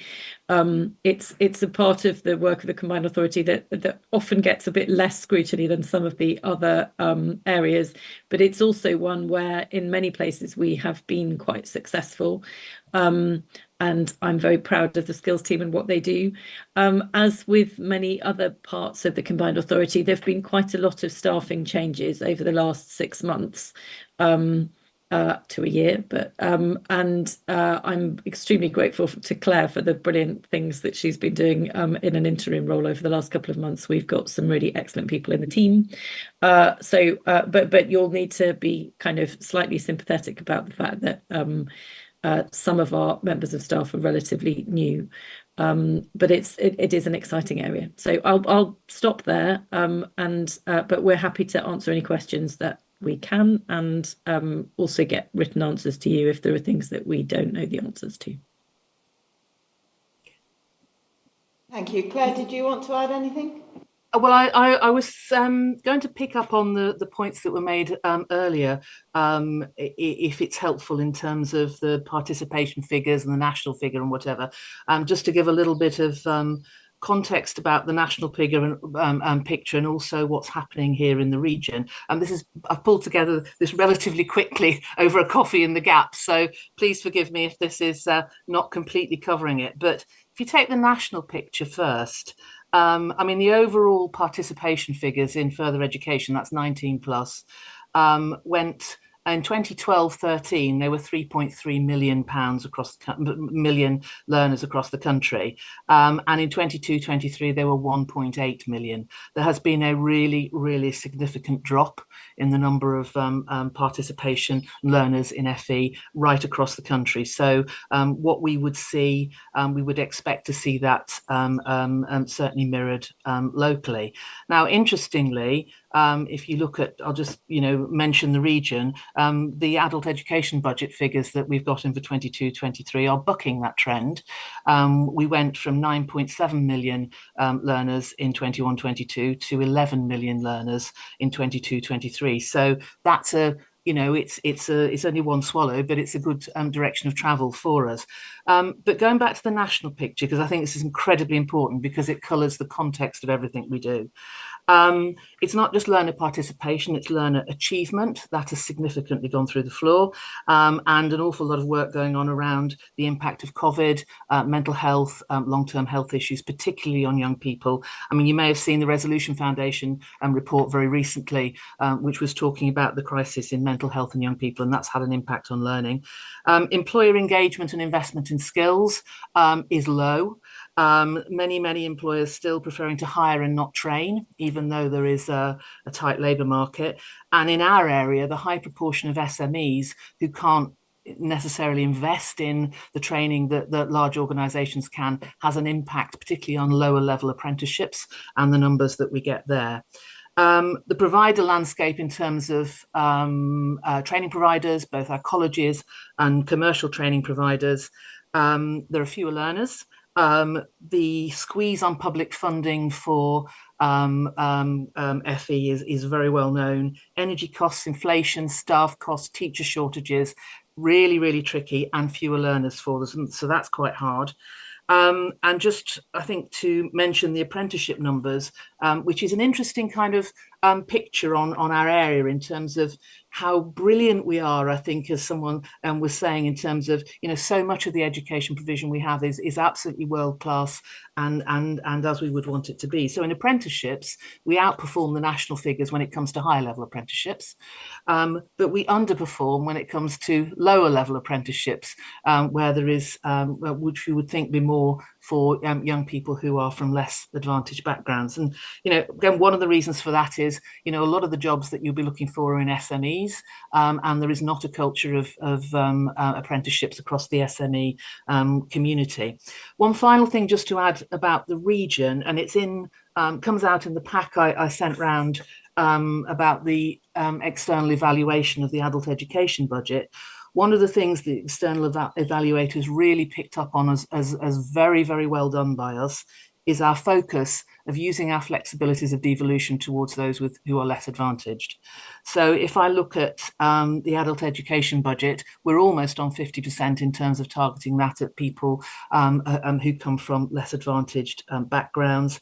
Our focus on care leavers, giving them bursaries when they're going to FE for a lot of the costs that they might incur and might be prohibitive for them. And particularly the ESOL work we've done around people who are not English speakers as first languages, that has been picked up as exemplary on a national level in terms of the work that we've been doing, particularly around Homes for Ukraine and things like that. So it's an incredibly tricky backdrop nationally.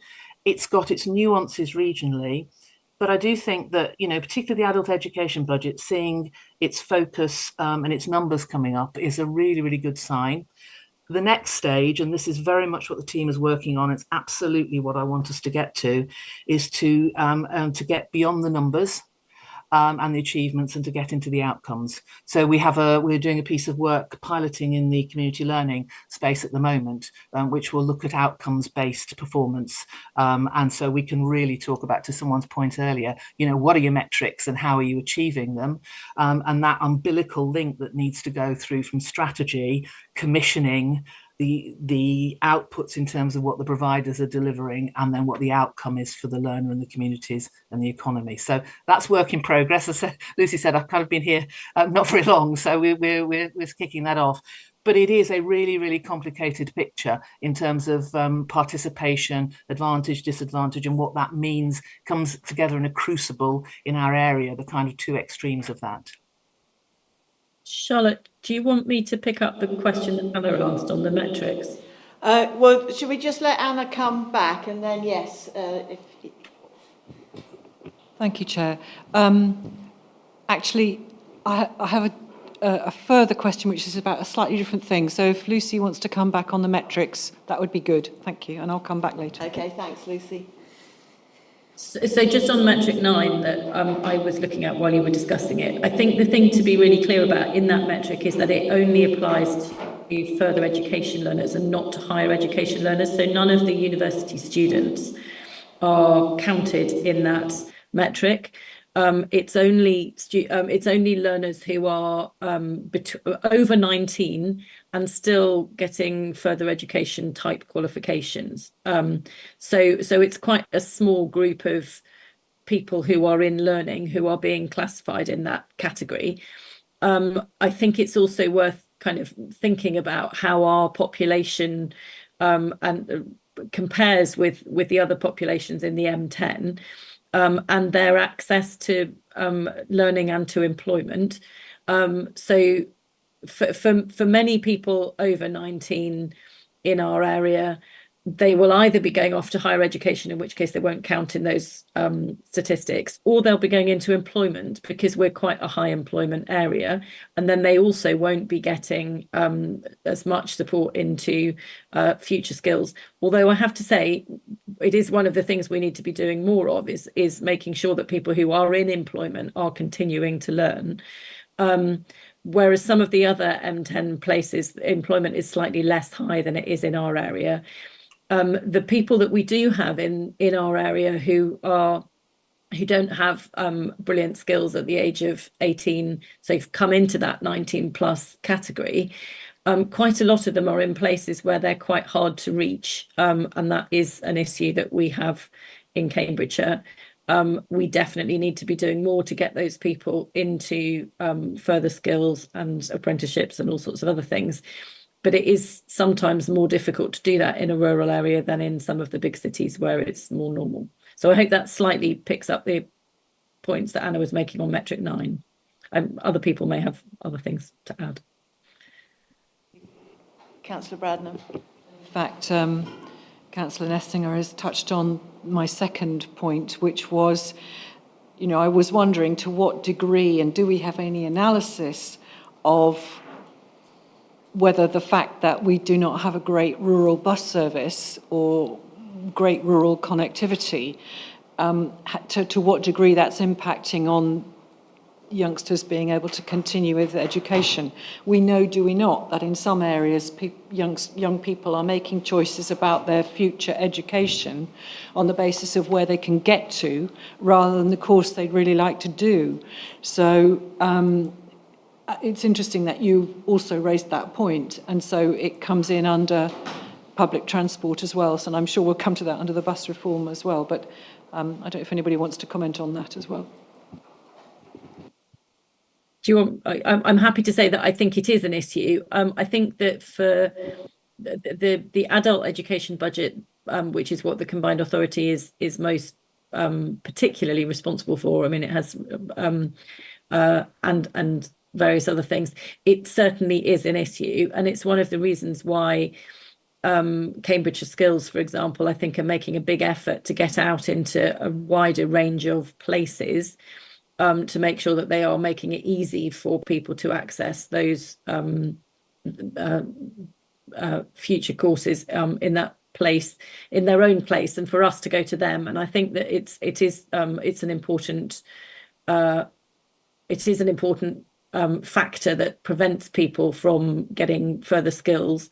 But it's not just about providing a bus service. It's also that some of the people who we need to reach in those who don't have those skills are quite a long way from the ability to get on a bus and go and find education, and we sometimes need to go to them, and Cambridgeshire Skills are working on that, I know, and I'm sure some of our other providers are as well. Claire may have more to say about it.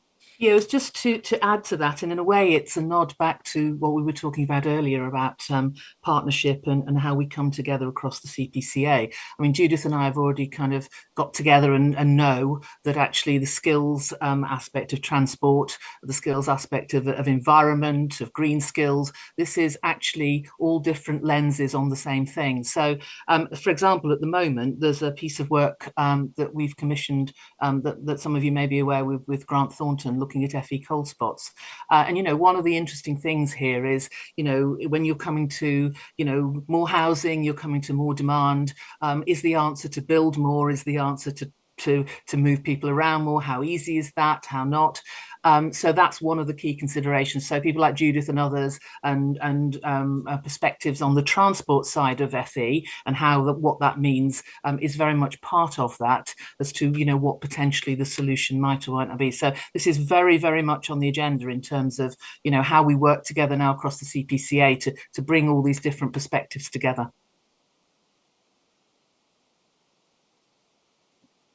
Is there any other questions, comments? Councillor Hassel. Yeah, thank you, Chair.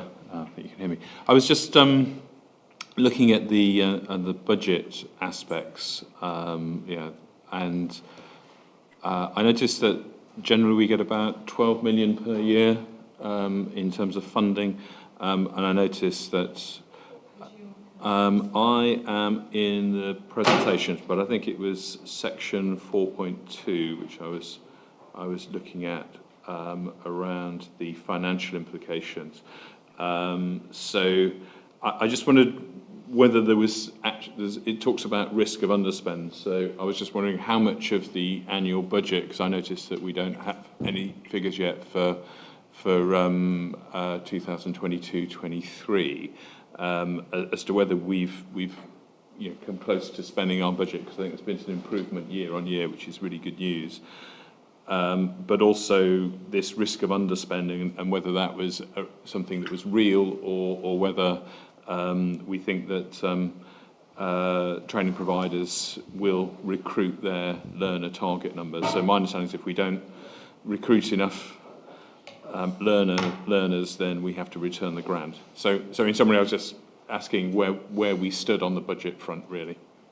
Shall I pick that up, Lucy?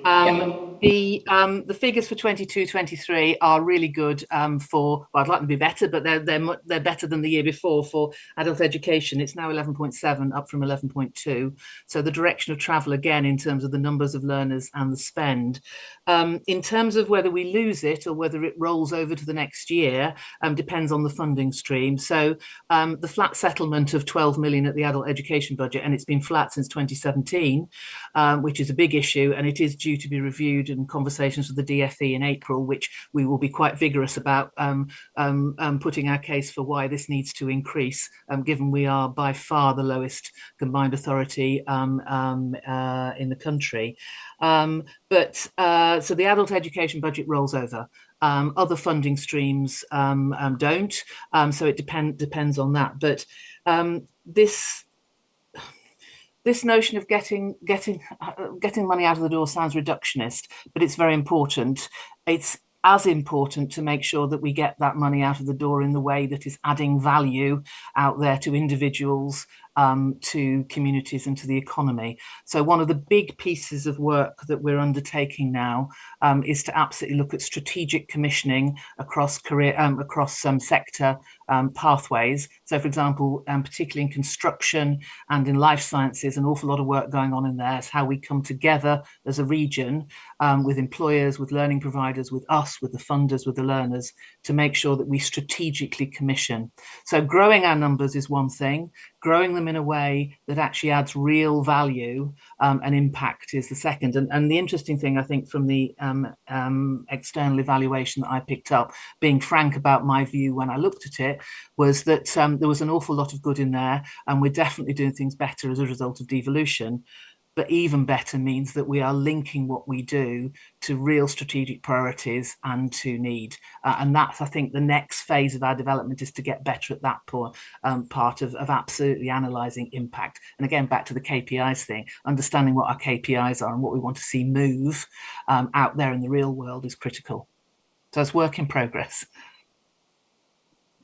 Can I say one other thing, just following on from that, which is that, that there has been a piece of work done really recently looking at how we can do our commissioning more flexibly, so that we are making sure that we're giving as much money as we can to the providers who are getting learners in through the door and keeping them on the courses so that they complete the courses. Rather than just handing it out as a sort of, you can have this money if you have X number of learners, and then if they don't achieve that, we just take the money back. We can't then give it to somebody else who has overachieved, if that makes sense. So the commissioning is becoming much. Lucy, you've frozen our end, but just to pick up on that, I won't tell you who it is because it's something we're doing in the background, but we're trying to work with one of our really interesting employer providers at the moment. We've got the DWP, we've got the big sector employer body, we've got others interested all around the table in one conversation. We're a little bit behind because our commissioning is too slow and we can't move our wheels fast enough. So one of the things, as Lucy was alluding to, big piece of work internally about how we become more agile and responsive, because in the real world, that's what we need to be. So that will increase our spend, because there are opportunities we miss because we just don't move fast enough at the moment. So again, that's work in progress. Yeah, just quickly come back on that. I think everything you said is really great. I think what I'm hearing is that this is very much outcome-based, so it's not just about spending the money that we've been allocated, it's spending that money smartly. So what I'm hearing is really positive, and I would like to see perhaps at this committee something just going into the numbers more in depth, but moving that across to the KPIs so that we start to understand is that money being spent in the best way, and if it was rejigged, like I say, just giving people money and then they drop out of a course is not as good as as giving someone else money so that they can really achieve, and how many people get good quality employment after they've done the courses, etc., which is all, I'm sure, something that you're totally on top of. So thank you very much. Wouldn't say totally on top of, but definitely looking at. Could I, at the risk of speaking a little bit too much, just to give you an example of what is going on at the moment. If you take the budget and all the emphasis on Cambridge 2040 and the case for Cambridge and the massive importance of life sciences. So if I look to Anglia Ruskin University, to the Cambridge University Hospital Partnership and to lots of other partners, we're all together working out how on earth we grow this pipeline. So in life sciences, the role of apprenticeships at level 3 and level 6 in creating the lab personnel that we need for all the new lab space, all the data skills that will drive productivity in life sciences, cybersecurity data, which is critical for life sciences, and looking at Peterborough to advanced manufacturing, all of the skills gaps we've got in advanced manufacturing, and these are the people that are making the kit for the labs. So it's that kind of thinking in terms of outward thinking as to what is it we need to grow and build to enable our economy to thrive. And in doing so, how do we try and bring as many people from less advantaged backgrounds on that journey? And that's the wonderful future, if only we could pull it off that easily. But that's the vision, is to create the environment for economic growth, but also bring people along with it who might otherwise be left behind. Mr. Coles. Thank you, Chair.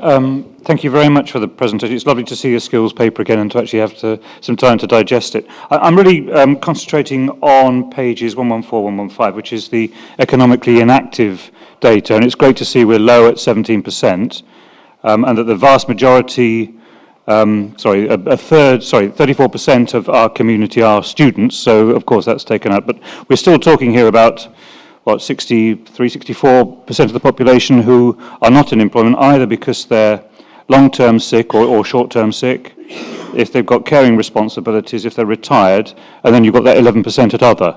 So I'm just wondering, how are we dealing with all those different groups? How are we advancing them into this job market that desperately needs skills? How do we encourage early retirees to come back? What sort of support is in place for those who are in long-term conditions and might need to have adaptations in the workplace? So that's where our marketplace is, I think, for the additional skills, because we're virtually full employment elsewhere. So just how are you addressing those particular issues, please? Lucy, shall I pick up? Yeah. If I go back to that example where actually we've been a bit behind the curve working with a really exciting employer provider on skills, one of the voices in that conversation, she wouldn't mind me saying at all, is Julia Nix from the DWP, because part of that story is how we work with people who are not active and we need to move them into that environment. If you look at 19 to 24s, Julia and I are absolutely talking about, what that would look like, because that's, if you look at so many reports, the 19 to 24 and mental health is one of the biggest issues that we've got to crack. If I look at on Wednesday, I'm speaking at a group's launch called Midlife 360, and that was based on a piece of research done before my time on over 50s. As a result of that, a group of women got together and said, you know what, we're going to get more women back into the workforce. Off the back of this, we're inspired to do it. So I and others will turn up to support them. They may turn into being a really good partner for us in terms of accessing that community as well. So you're quite right. This is hard work because a lot of people are very difficult to reach. But in the end, ultimately, if we want to reduce disadvantage, we have got to do everything we can in that particular space. So there are various things going on. And whenever we're thinking about sectors, we're also thinking about how we work right at the bottom in terms of accessing and trying to persuade people in and give them the opportunity to take part in that. Can I pick up that point from a slightly different perspective? All the work that Claire and the skills team are doing is fantastic. I think it's really important to remember that there are a whole range of other things which are impacting whether or not people can access work or not. And they change quite extraordinarily quickly at the moment over time. So transport has obviously been one of those for a while. One of the ones that is becoming increasingly a problem, and I think we as a whole system will need to think about how we improve this and tackle it, is that people are finding it incredibly difficult to access childcare, so that getting back into work after you've had a baby is much more difficult than it was a few years ago, because the childminders and the childcare places just are not there. Some of that is actually as a direct result of some somewhat unhelpful government policy around costs for childcare, because it's simply uneconomic to provide it in some places at the moment. So that's not really something that sits with the CPCA's skills committee, but it is something that the county council is very aware of, and it's just one example of how a changing landscape means that different people are being prevented from coming back into work in different ways from the way in which they were before. I think it's not just childcare that's in that category, also care for older adults with learning disabilities, for example, or older people who need to have care for another member of their family. If you can't access that care, then it prevents you from going out to work, and it's becoming an ever bigger issue.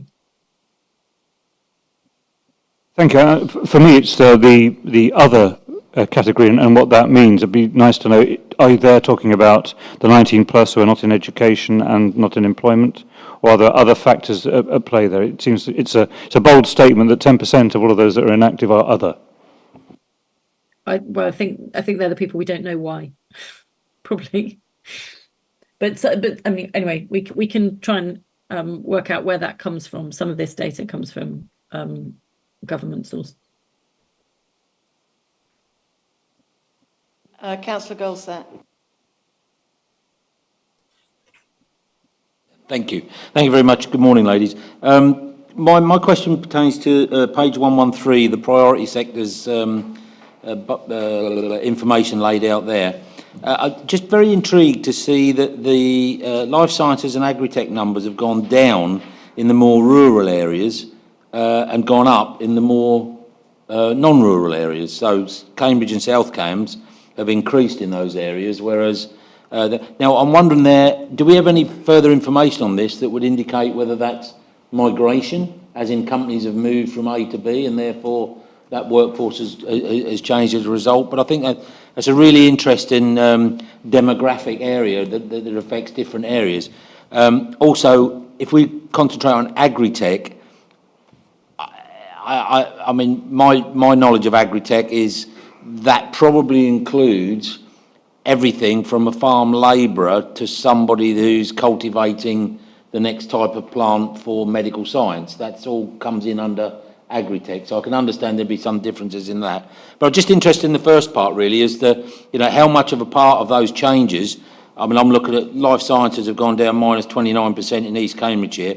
I ignored the minus 50% of 5 people for Fenland for obvious reasons. But I'm just wondering how much, if any, of that would do to migration.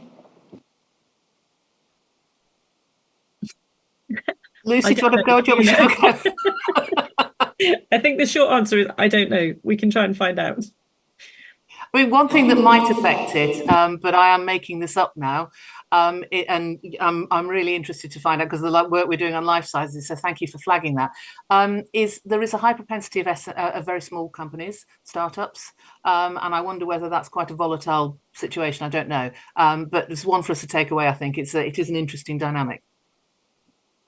Can come back on that further to that. There is a CPCA part-funded organisation that's run by NIAB in East Cambridgeshire, developing fledgling agri-tech companies. And when those companies effectively fledge, there's a lot of effort put in to try and keep them in the area for obvious reasons. You want the economic growth out of the investment that you've put in. But I'm just intrigued as to, do they logically migrate closer to the Cambridge area for the attraction of the high-skilled staff that it might need. I think that's an area of good. Yeah. Totally accept that you probably, I'm not sitting here wringing my hands saying, why didn't you know the answer? I can forgive that. But I think that would be an area worth sharing, particularly with the districts themselves, because I think there's some big figure changes in there. And there is some well-known research done about how that sector really likes to combine together. into clusters. I mean, I think around Cambridge there are 40 kind of biomedical campuses, but large and small, and within a kind of a radius of X number of miles. That might be part of it. But what's quite interesting is to pick up on something you said about the startups and the progression from startup to scale up and what happens through that journey. And it's certainly true that one of the things that worries the sector in terms of the startups is how quickly they are to sell on rather than to carry on with their business and scale up and stay in the area. So there's a cultural thing and potentially an expertise and a confidence thing in terms of, you know, really fledgling businesses to keep going and scale up in the area rather than just to sell off, you know, when they've got to a certain point.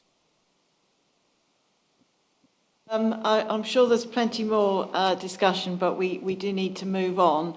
However, we did say earlier that we might want further information brought back to this committee. Is there something we want to ask to come back to a future meeting? Councillor Bradnam, then Councillor Hassel. As I said before, I'd like to know what is it that's going, as alongside Councillor Griffin, I'd like to know what is it that's causing Councillor Nessinger has helpfully pointed out that the part of the reason the numbers are going down is because this is further education, and let's hope that some of those people are going into employment. But given that there was a much higher level of further education in previous years, it would be interesting to know what are we doing to address that. Because only on the radio this morning, I was hearing people saying, we don't have enough people with the right skills to do the jobs that we need done.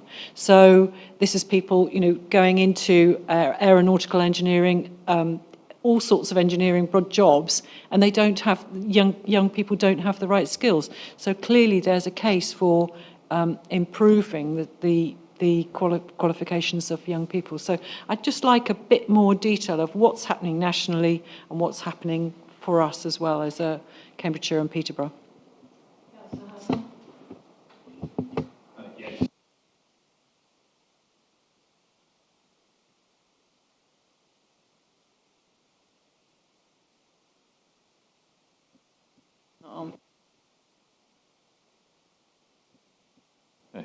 Yeah, sorry, just summarising. I would say budget is, you know, how much money is being allocated either from grant or actually the standing budget, and then value for money. How is that budget being spent on skills, and is it being done in a smart way? I mean, it sounds like it is, but I would like to see, yeah, that in actuality. And then there was a final point there. Which has eluded me. I've forgotten what the final point was. Sorry? The design of the microphone. Precisely, yeah. But anyway, you get the picture.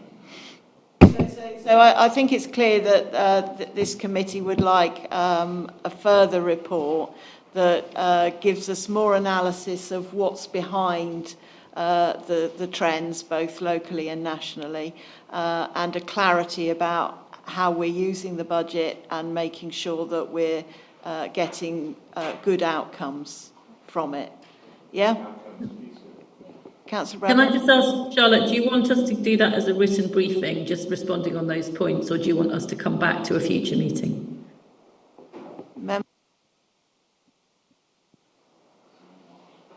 Shall we start with the written briefing and then if that satisfies, then that's great. Otherwise, we can invite you back if that's all right.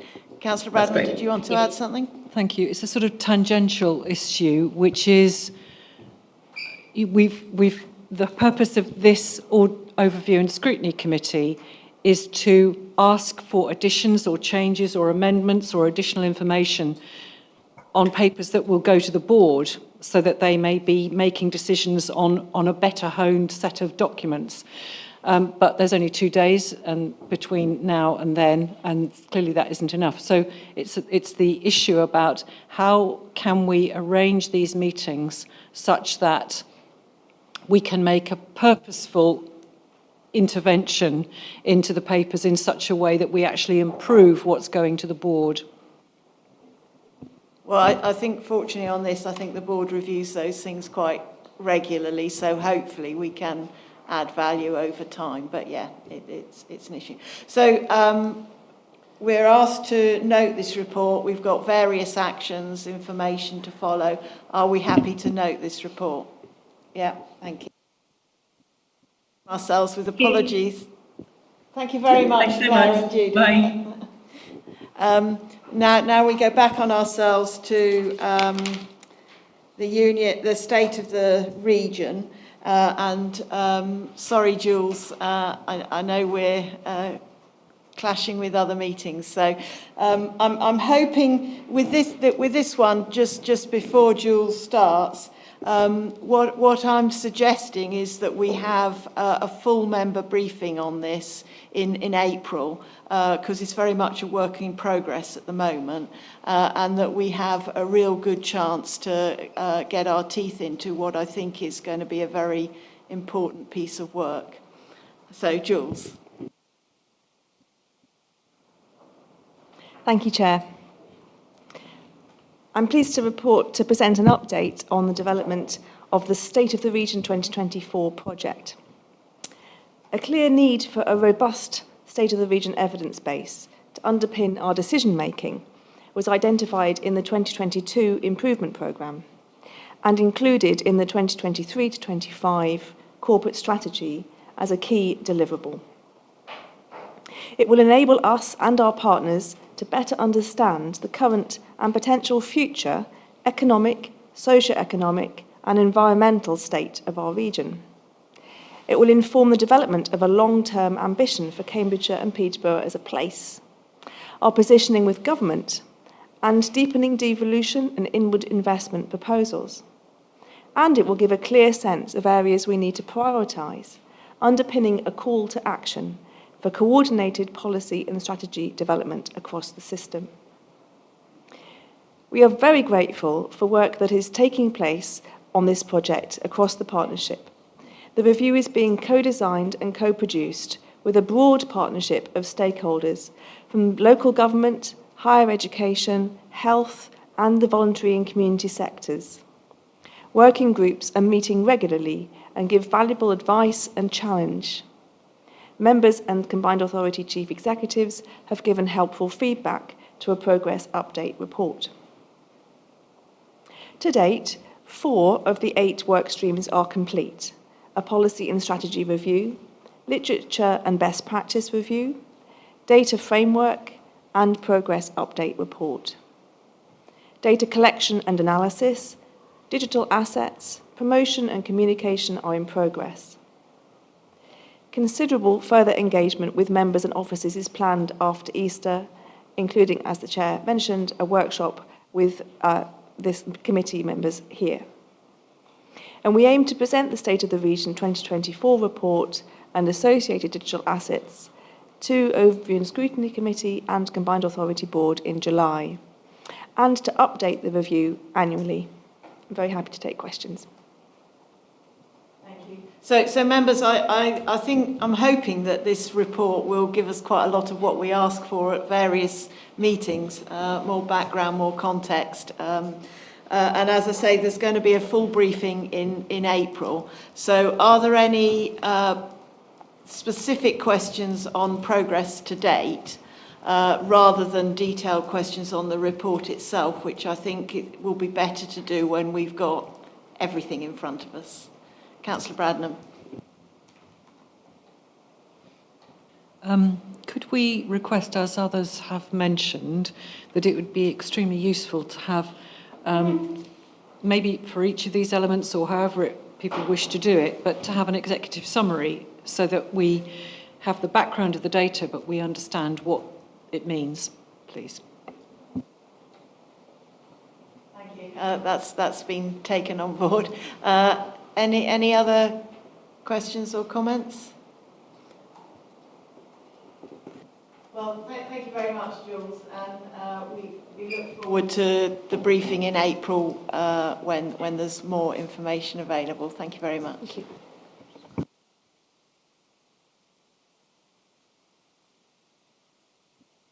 We're back on the agenda proper, and we're on the climate change report.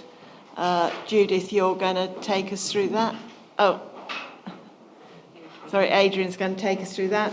And I should say that Councillor Smith, Bridget Smith, was hoping to be here for this, but she's unavailable as it transpires. But she does assure the committee that she will hopefully come to future meetings when we're discussing these topics. Thank you. Thank you, Chair. Yes, Adrian Cannard. I'm the Strategic Planning Manager for the authority, working in Judith's directorate, leading on climate and nature in particular. The report you've got in front of you covers a couple of themes. We recently went to Environment and Sustainable Communities Committee with a series of papers which I have appended to the report, and they cover the refresh of our existing climate action plan to take us through to March 2025, and the budget performance of funding allocated to the climate programme. As a bit of context, I've also provided in the main report the current position as we have it on climate greenhouse gases emissions that we can attribute to Cambridgeshire and Peterborough area. I'll put some health warning on those. So one is, unfortunately, it relies on government statistics that only report 2 years in arrears. So we have the current set is up to 2021. We expect a new set in June. It's also recently been changed to include a wider range of greenhouse gases. So when we did the original climate action plan, the data was very much about carbon emissions. Now government has also published data about key other gases, including methane and nitrous oxide, which in our context, as a largely rural area, does increase our emissions total because of fertilizers and agricultural use. In particular, in our area, we also have very high emissions attributed to peat soils, and that's something that we've been funding some research into, because there is some controversy about the actual level of emission from peat soils. So we have a piece of work that will help to bring us more in line with what we think might be happening through those. I guess a couple of points just in terms of our performance. Our greenhouse gases were coming down, the emissions. There is a post-COVID bounce, so they went down more during COVID, as you'd expect, as our way of life was changed during that period, and then bounced back up. That's in line with national performance. However, as an area, we have higher emissions per person than the national average, partly based on those factors I said around agriculture, but also we're a rural area with cities and smaller cities. Therefore, it's more challenging to have some of the mass transit solutions that more urban areas can have. But we are broadly in line with the changes nationally. And part of that is because a lot of the emissions data comes back to how we use energy, and as the national grid, the national energy is decarbonised, then that affects many of our sectors. The other thing I've also added in is just to illustrate that we have quite different characteristics amongst our constituent council areas, as you'd expect, because of their geography and what they contain. And so the couple of districts that have the motorways or the A14 going through have significant emissions attributed to them as part of that, whereas others that don't have those, and Cambridge City itself is relatively low in emissions because of that reason. So we do have a piece of work underway to try and look more in detail at each sector and how it plays out across our area. I won't go into the details of the appendix, but I'm happy to answer questions on those. Obviously, they're quite comprehensive. Just to report back that they were approved by committee, and therefore we will be taking forward that refresh. but to note that we're going to do a full review of the climate action plan this coming year to take us through for the next 3 years. Thank you, Chair. Any questions, Councillor Coles? Thank you, Chair. Adrian, thanks very much. And really what you were saying there is to my first point, which is if we've got major roads, motorways and A roads travelling through the area, taking people from point A to point B but not coming here, should there not be a way of discriminating those, because there's very little we can do about that in terms of the combined authorities' activity unless we can somehow force people to, well, have a crash on the A1. That's quite a help to stop the traffic coming through. Probably not the best solution. So I'm just wondering whether it's actually useful to us in terms of assessing what we can do in the region to continue to show these A roads and motorways as being on the wheel, if you like, and maybe that should be taken out to make it more focused on what we can actually do locally. Thank you. Yes, thank you. So in terms of, we did a significant piece of work to underpin the local transport and connectivity plan, and that does break down transport emissions by different types of transport. So it's partly towards that answer. I think we're looking to the new regional transport model to give us that real ingrained understanding locally, because we're reliant on the government statistics attributed to the area. But that is a piece of work that we're funding to have a comprehensive transport model. Yes, it bothers me that we might be skewing our thoughts on something that we actually don't have any effect on. I'd just like to sort of leave that there. Thank you. Yeah. Yes, if I could just come back on that. So another piece of work that started this year is on locally determined contributions, which is an Innovate UK funded project.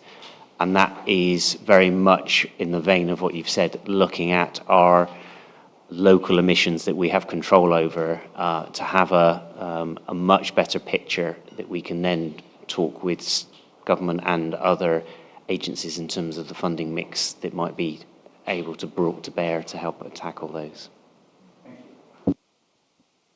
Hassel.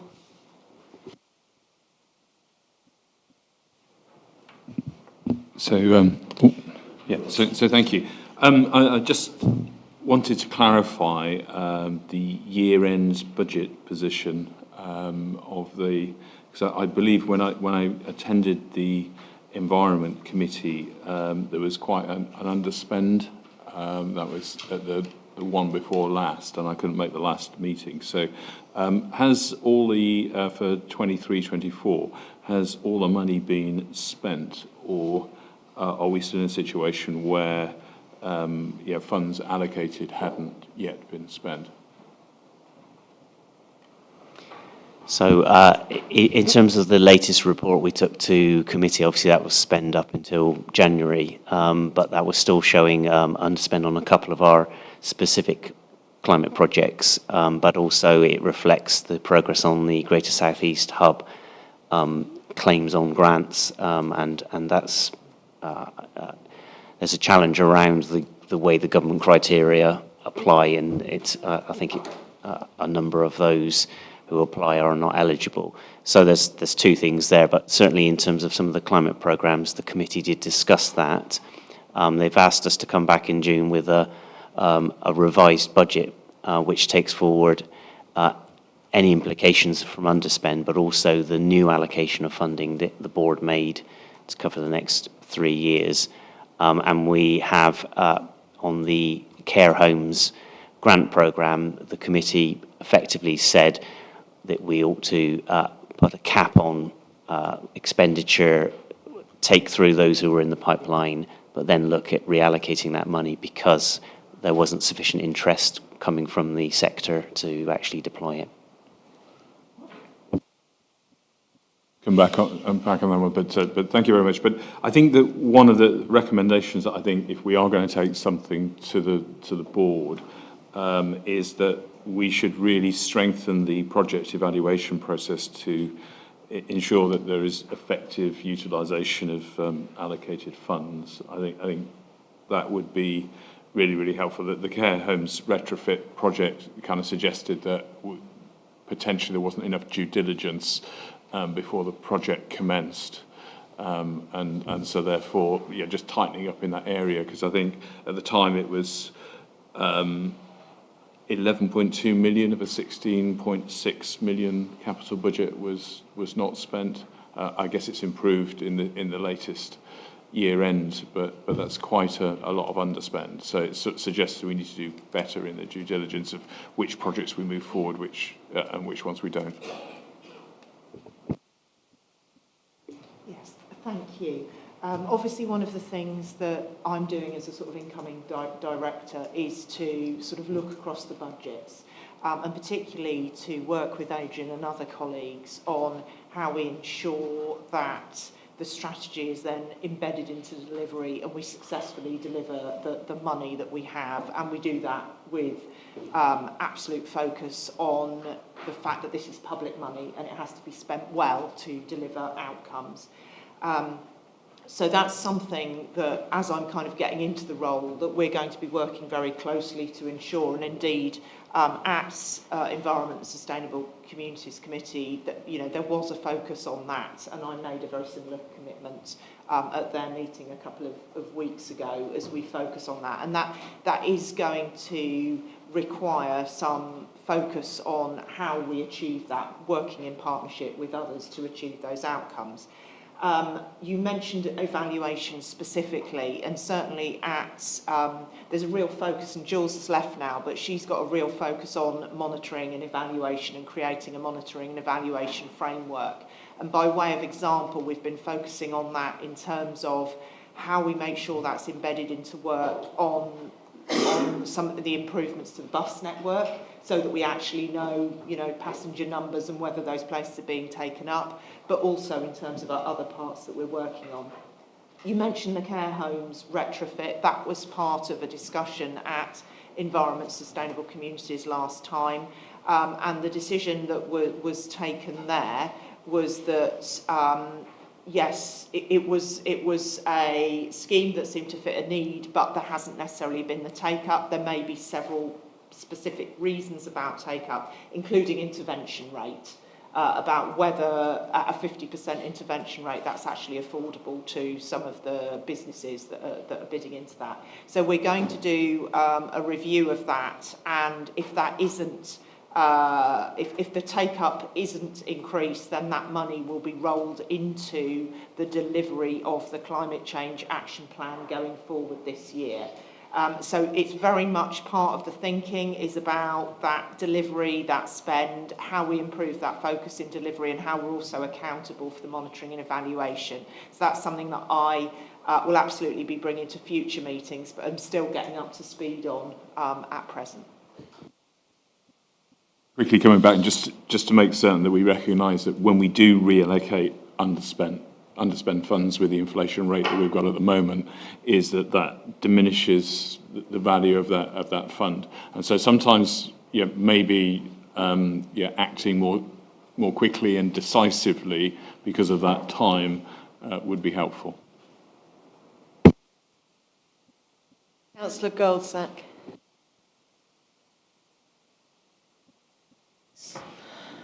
Thank you. I really enjoyed this report. I thought it was well presented and nice to see use of colour that helps us mere mortals understand what's going on. I'm going to refer to point 318, which is on page 122 of the overall report. And I'm going to ask this out loud because I'm questioning it in my head and I don't want to go away from here without knowing the answer. And that is that it would appear to me that we're accounting negatively, correctly, the net emissions from forest land to add to the net emissions from all of the other types of land. But therefore, I'm wondering has that been taken off to make the overall contribution? Well, so if you take SCDC as an example, we can see that's approximately 105 it's reaching along the scale. But what I'm wondering is it 105 less what I would say is approximately 25 or 30 because of the forest content? Does that make sense?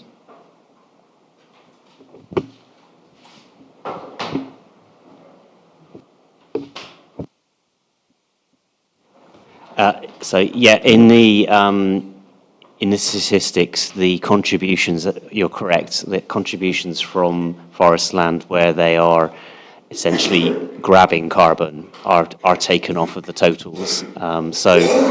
That is correct in terms of the overall totals. So on the chart there, because it's shown on the negative side, it's not taken off of the right-hand side.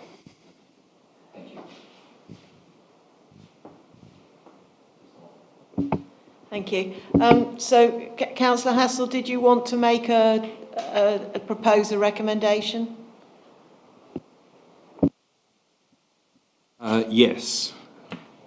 Yes. So, so my proposal was literally around the capital budget aspect of it. Is so a proposal has something along the lines of requiring better evidence of likely project success before allocating funds, recognising that reallocating underspent funds diminishes their value, and then recommending that to strengthen project evaluation process to ensure that the effective utilisation of allocated funds would be the recommendation to the board. Would it be possible to add to that, to ensure that we present those projects in a way that is financially viable for the bodies that we're offering them to? Because it sounds to me as if, forgive me, I haven't read the bit that Councillor Hassel is referring to, but it sounded to me as if we were advised that some of the funding to care homes was too expensive for those businesses to take up. So the actual offer wasn't viable for them. Yes. So can we just make sure that when we have monies available for a really significant, this is energy efficient retrofitting of care homes, this is really important. They spend a fortune on heating, as anyone who's got a relative in a care home will know.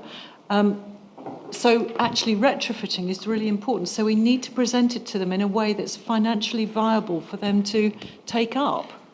Yeah, so I think it's covered in the proposal, which is require better evidence of likely project success before allocating funds. So I think that would, explicitly help with this situation. So do we have a second for the proposal? Yeah, and so can I see all in favour of that recommendation? I think that's unanimous, isn't it? Thank you very much. Thank you very much. We'll move on to the bus reform update now. Yes? Just which item? 11. It is. So, thank you, Chair. The bus update item really refers to the board paper that the committee should have received last week at the time the papers were published. I think it was the Tuesday last week, the 12th. What I was proposing to do in a similar way as I did for the Transport and Infrastructure Committee on Wednesday was just talk through the recommendations and then take the questions from the committee, of which I'm sure there'll be many. So you'll be aware that there are 4 recommendations. To note the progress with the franchising proposals, including the update on the audit, which is taking place on the outline business case at the moment, with the intention to bring a decision to consult to a summer board meeting. And that will mean, in parallel to that revised business case would need to be brought with the full findings of the auditor to the board in order that any decision could be taken to public consultation. And obviously, very happy to take your comments on that particular recommendation about how this committee engages in that process. The second recommendation is to approve that officers commence to prepare for an interim enhanced partnership to act as a stepping stone to the further reform that franchising would bring. The third step, and we referred to it earlier, is to note that CPCA is required to produce an updated bus service improvement plan, and that will need to be submitted by the 12th of June. And then the fourth step is to note the wider package of bus network delivery and the investment through the precept into bus stops infrastructure and the £1 fare, amongst other things. And I'm very happy to take the committee's questions on any of the above. Thank you. Before we get into the questions, I'd like to make a suggestion to this committee, because we talk about buses quite a bit and we go into quite a lot of detail. And the issues around the bus reform, the whole timing of it is getting really tight and really difficult for this committee to fully engage with, frankly. So what I would like to suggest is that we set up a bus working party and we task that working party with working on the bus reform programme and bringing back, as necessary, recommendations to this committee, because otherwise I just don't see that we're going to actively engage. So I would like to propose that we would set up a cross member, so it will be politically mixed, geographically mixed. We can come to the membership if we agree that we should set up such a working group to follow through on the bus reform programme for this committee. Do I have a seconder for that? Yes. Councillor Bradnam, thank you. Can I see all in favour of that? Excellent, so that's unanimous. Can we deal with the membership outside of the meeting, or do we have to do that now? Okay, so do we have some volunteers to be members? Councillor Bradnam, any other volunteers? Councillor Fox, Councillor Hassel, Councillor Hay, and I'd like to volunteer as well. Does that give us reasonable geographic? I think it does probably, doesn't it? And reasonable party mix? Can I just come in there? Yes. Because in actual fact, we did have a bus review working party way back in 2019. Yes. For all the good it did. Because at that time, it started in late 2019. We were supposed to have it all sorted by January 2020. I just hope that this one has more success. Yes, and I think that's important, and we will work on terms of reference and send those round members. And sorry, was this about the working party or some other questions? It was just very quickly to sort of say I'll mention to Councillor Niche as well to see whether he wishes to join. So, oh, excellent. Excellent, thank you. Okay, do we have to approve the membership or? No. Councillor Smart? So I presume that body won't be decision making, that it will bring stuff to us. Yeah, it will come back to us. Yeah. And secondly, I can't seem to make the link. I couldn't seem to make the link work to find the paper for this. The board papers, they don't seem to be available online. Similarly here. I found them. So, for the 20th? Oh, it's a temporary issue apparently because they're dealing with the website, but it was sent to us all, and it was available to see. It's currently not, but it was. So okay, so we'll move forward with that. I know Councillor Hay, you raised a question earlier. Do you want to follow that up now? Yes, have you still got an answer to the question? Could you repeat it, please? Unfortunately, I can't because I can't get the paperwork now. Oh, okay. I know. Let me just have a look through my notes to make sure I capture it correctly. Sorry, there's a microphone between Councillor Bradnam and Councillor Hay is on. Oh, sorry. Councillor Griffin is right. There is. And Judith, your microphone isn't on. Councillor Hay, I found the question. So, might not be able to operate the microphone, but I have found the question. So I think we covered off the question about BSIP when I responded earlier, but you were asking a more general question about the bus reform, and particularly, was that regarding, my notes aren't complete enough, was that regarding the details of why we are where we are, or? Exactly. Okay, thank you. Okay, so in terms of why we are where we are, appreciating that I only arrived on the 15th of January, so my actual memory only goes back that far in terms of the process. But obviously I have read and am aware of the details, and I'm happy to go away and find out more details if that's helpful. So we have to follow the guidance set out in the 2017 Bus Services Act about how to go forward with proposals for bus reform. And the proposals that were put forward were obviously to move to a franchising model. But in order to do that, we have to prepare an outline business case that is then reviewed by auditors. And that business case, I understand, came before the board and its committees in the autumn, and was then taken to the audit. So the business case was prepared with work from a company called Integrated Transport Planners, and the audit is being undertaken by Grant Thornton. So that was submitted to them in the autumn, and then certainly in early January, as I understand it, there were areas that were requiring more work. More work was then undertaken, and it was believed that it was reasonable to assume that we would be able to bring a full report to the March meeting, was what I understand colleagues probably in the room have been waiting for. But that hasn't been possible.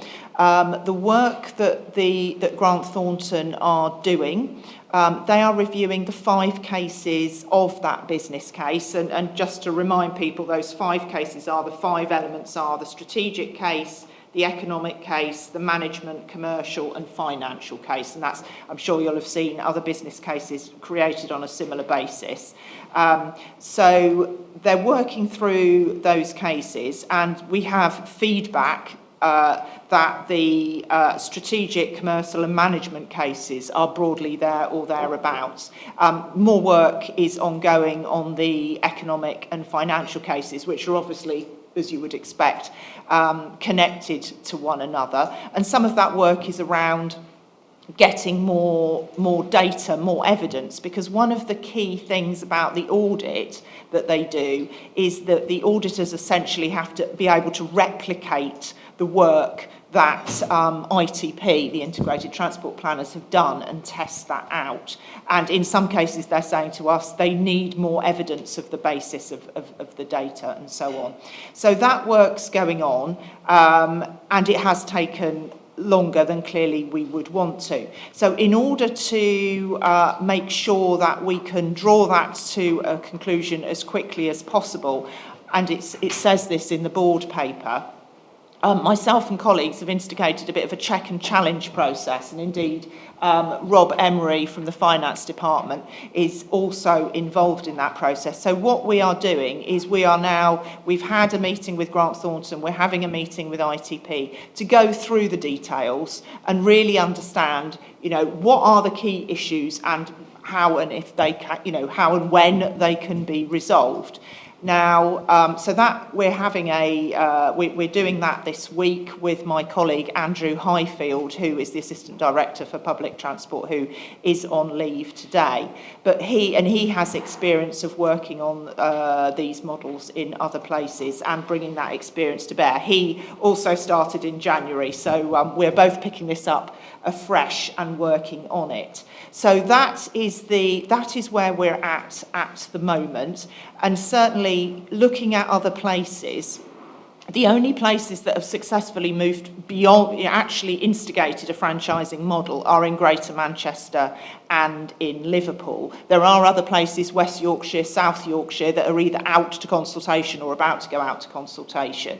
So one of the things that clearly I'm learning from this is if it was easy, there would be more places that had already done it. So we are doing something that is difficult. We're also doing something that's difficult in an environment that I think is probably very different to Manchester and Liverpool, who obviously fundamentally have an urban environment in which they're trying to deliver a bus service. And obviously a rural bus service is always going to be probably more impactful for the residents and businesses that benefit from it, but also more expensive to do. And I think that the testing of the model and needing more information, that is one of the areas that we need to look at that's making the situation more difficult. So we are working on all of those issues, and our intention is to work towards the next board meeting to bringing that forward. But until we've completed this check and challenge, I can't, I obviously need the time to sit down and understand all of the issues,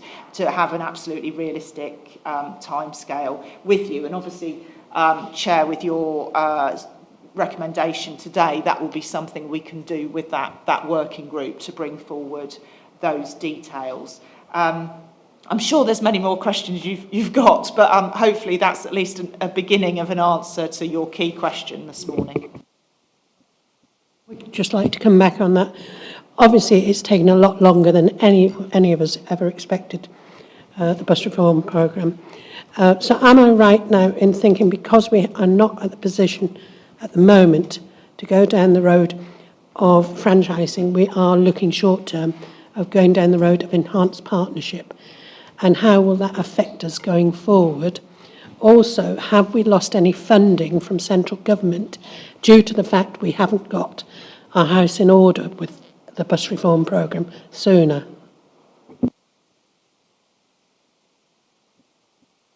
Thank you. So your first question, I think there was 3 elements to that question. So the enhanced partnership, yes, you're quite right.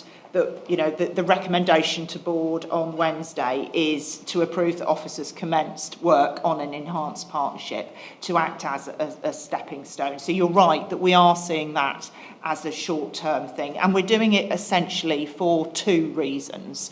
One is that an enhanced we are viewing the situation that as the franchising is taking longer, progressing the enhanced partnership will allow us to deliver the benefits from an enhanced partnership. At least we're bringing forward some outcomes and benefits earlier as the franchise is taking longer. So it's allowing us to bring forward a way of working with the operators in closer partnership to deliver better outcomes as quickly as we can. So that's the first reason. And it is a stepping stone. And indeed, if you look in West Yorkshire and South Yorkshire, they've had enhanced partnerships and then moving to franchising. So it isn't an unusual model to do the one and then the other. The second point is that when we submit our BSIP in I think the 12th of June 2024, so not very long now, when we submit that, DfT want a clarity on where we are on our bus reform timetable. And obviously, because we're not 100% sure where we're going to be there, we need to have a plan and be able to demonstrate a plan of the benefits that we're bringing. Now, we could say, well, we're optimistic that franchising will be able to bring a board paper and make a decision about consultation, but it will be a much clearer position to be able to say to DfT, we're continuing to work very hard on franchising to bring forward that proposal. In the meantime, we're also bringing forward the proposal to move to an enhanced partnership. So we can guarantee that we are working on bus reform to get these benefits for our residents and our businesses as quickly as we can, given where we're starting now. And so they're seeking that clarity in the BSIP, and we are therefore responding to that clarity. Now, if we don't have that clarity, clearly there may be a risk to future funding, but our understanding is that we're able to give DfT clarity, future funding through BSIP you know, we will be able to secure future funding through BSIP, but DFT want clarity on what our bus reform plans are, and the proposal to move with franchising and have a stepping stone enhanced partnership in the shorter term should, I understand, and I have met directly with DFT colleagues to secure this understanding, that they will then be satisfied that we have a clear plan one way or the other, and that will therefore secure that money. I do not believe, and Rob Emery is probably better qualified than I on the finance side, I do not believe we've lost any money to date through the current situation. Is that correct, yeah, Rob? Thank you. Just come back on that. The Mayor put up the mayoral precept by 200% from £12 to £36. And we were told this was to help with better transport solutions, including bus reform. You mentioned, until we get clarity that we're going to get government funding, there is a risk. If we don't get government funding, where does that leave us? Will we be facing another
councillors around the county are currently probably spending enormous amounts of time trying to figure out who owns the bus stop and who to call.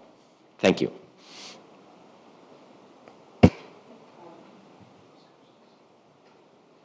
So one of the things that we have developed this audit for is so that we can carry out the investment plan for improving those bus stops. But I will absolutely take away your point and appreciate the complexity and talk to Andrew Highfield, and we can bring that back as a written response in terms of how accessible that could be made. Bradman? There is further complexity. If you live in a parish, you'll be aware that sometimes the bus stop, in other words, the ground location, is often highways owned, as it's a bit of verge.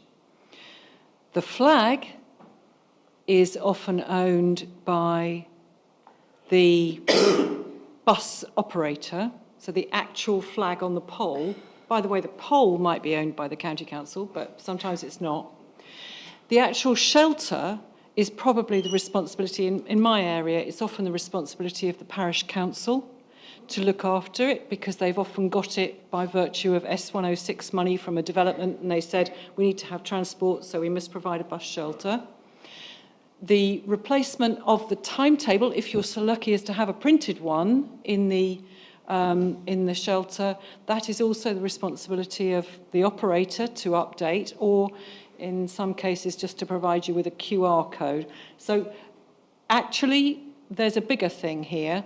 It's the location, the hard standing, the pole, the flag, the shelter, all of that needs to be logged somewhere. I mean, most parishes know when they've spent money on bus shelters, but actually the complexity of sorting that out, particularly in the city, it's probably even more difficult, needs to be taken into account. Please, can we have a database of that? Thank you.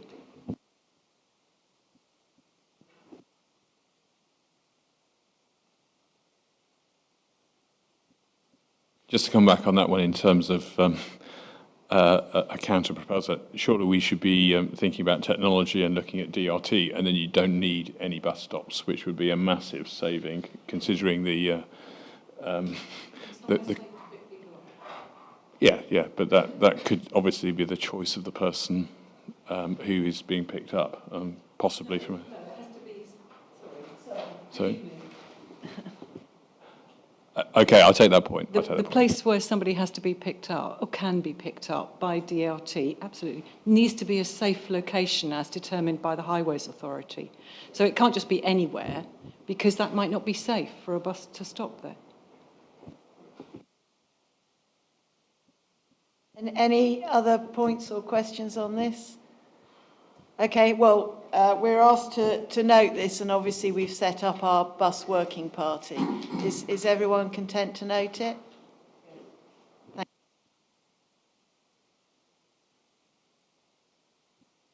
you. Now we move to the item on our draft annual report to present to the board. That was circulated to everyone, and people were asked to send in comments. None have been received, so Councillor Hassel.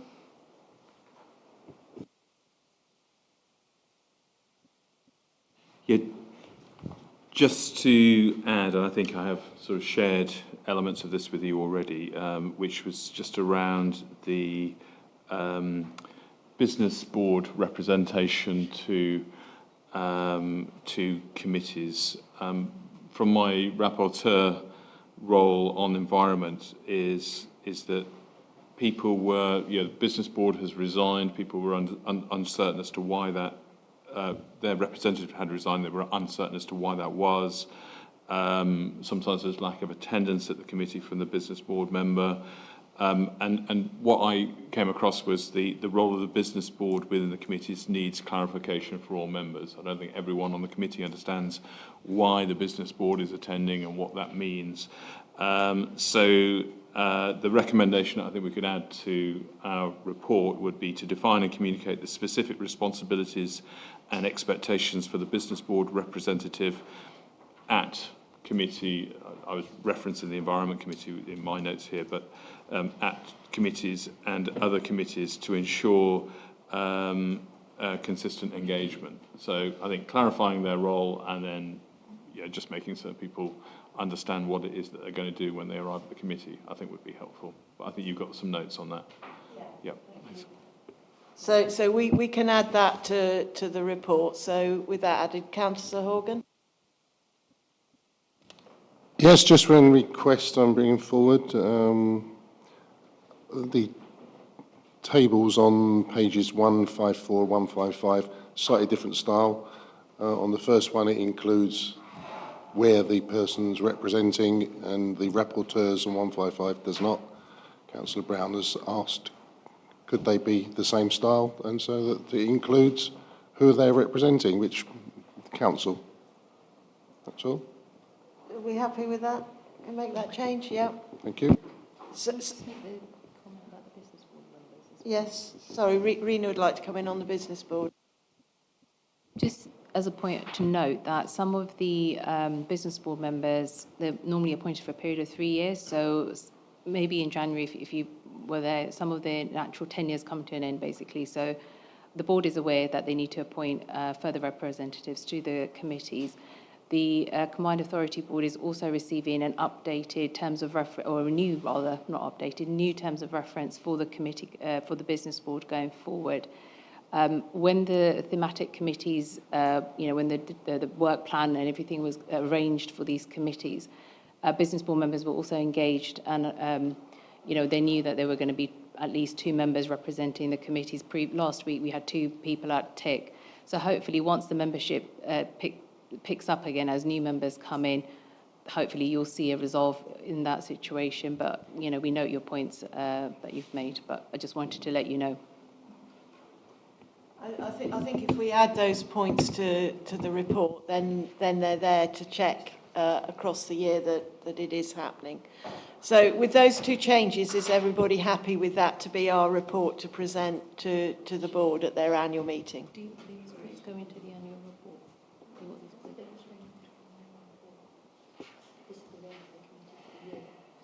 Do you actually want to put that in the annual report under the looking forward, or do you want to have it as a separate recommendation to the board? I'd take officers' advice on where best to place it. So that, I mean, it's clear that we want committees to fully understand the role of the members of the business board, and taking the earlier point is that it came when I met with the chair that the chair was uncertain over multiple meetings where there was like non-attendance and what the role and things like that there. So I'm not sure whether it should be a recommendation to the board right now or whether it should be in the annual report. Probably maybe both. I don't know. It seems. If the board is looking at the terms of reference, would it be a useful recommendation for this meeting of the board so they're aware of it with the terms of reference? You could make that, although they will be looking again at their role. But yes, you can make that point to emphasise that it's clearer. Yeah. Do you want to do it that way? Seems to make sense, doesn't it? Is if they're looking at the terms of reference right now, and it helps them to recognise that it hasn't been working optimally in the past. So making certain the terms of so recommendation sounds the way forward. So if you're making that as a recommendation, do we have a seconder? I'm happy. Oh, and Councillor Bradnam. All those in favour? All those against? Right. Okay, so that's passed. So then we go back to our annual report. So there'll only be the one change to the tables. With that one change, can I? Do we need to? Yeah, we do need a proposer. So I'll propose our annual report. Does somebody want to second it? Councillor Hay. All in favour? Excellent. That's unanimous. Thank you. Combined Authority forward plan. Do we have any comments on it? Do the rapporteurs want to add anything to this item?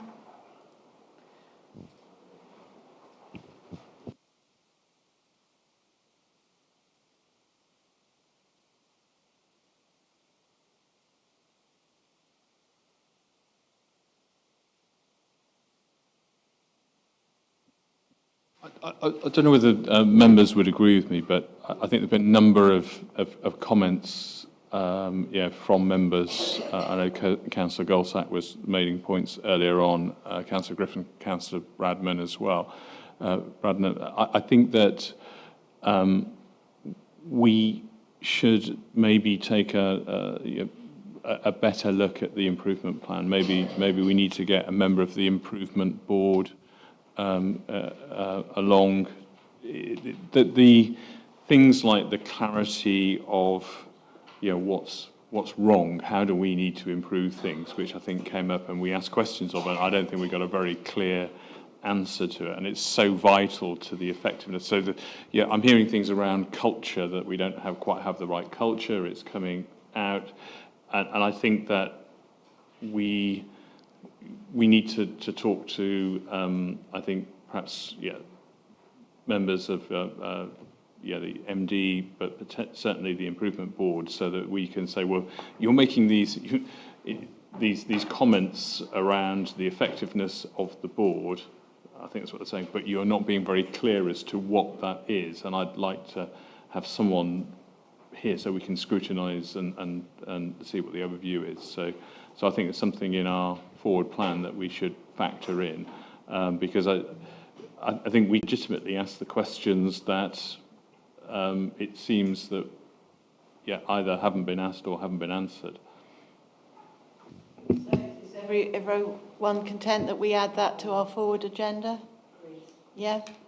Anything else? Any other comments? No. So we note the forward agenda with that addition. We've made 2 recommendations to take to the board. Is there anything else people would wish to submit to the board on Wednesday? No? Okay. Brilliant. Thank you very much. Sorry I ran over slightly. The next meeting is Monday, 1st of July, back in this meeting room. Thank you very much.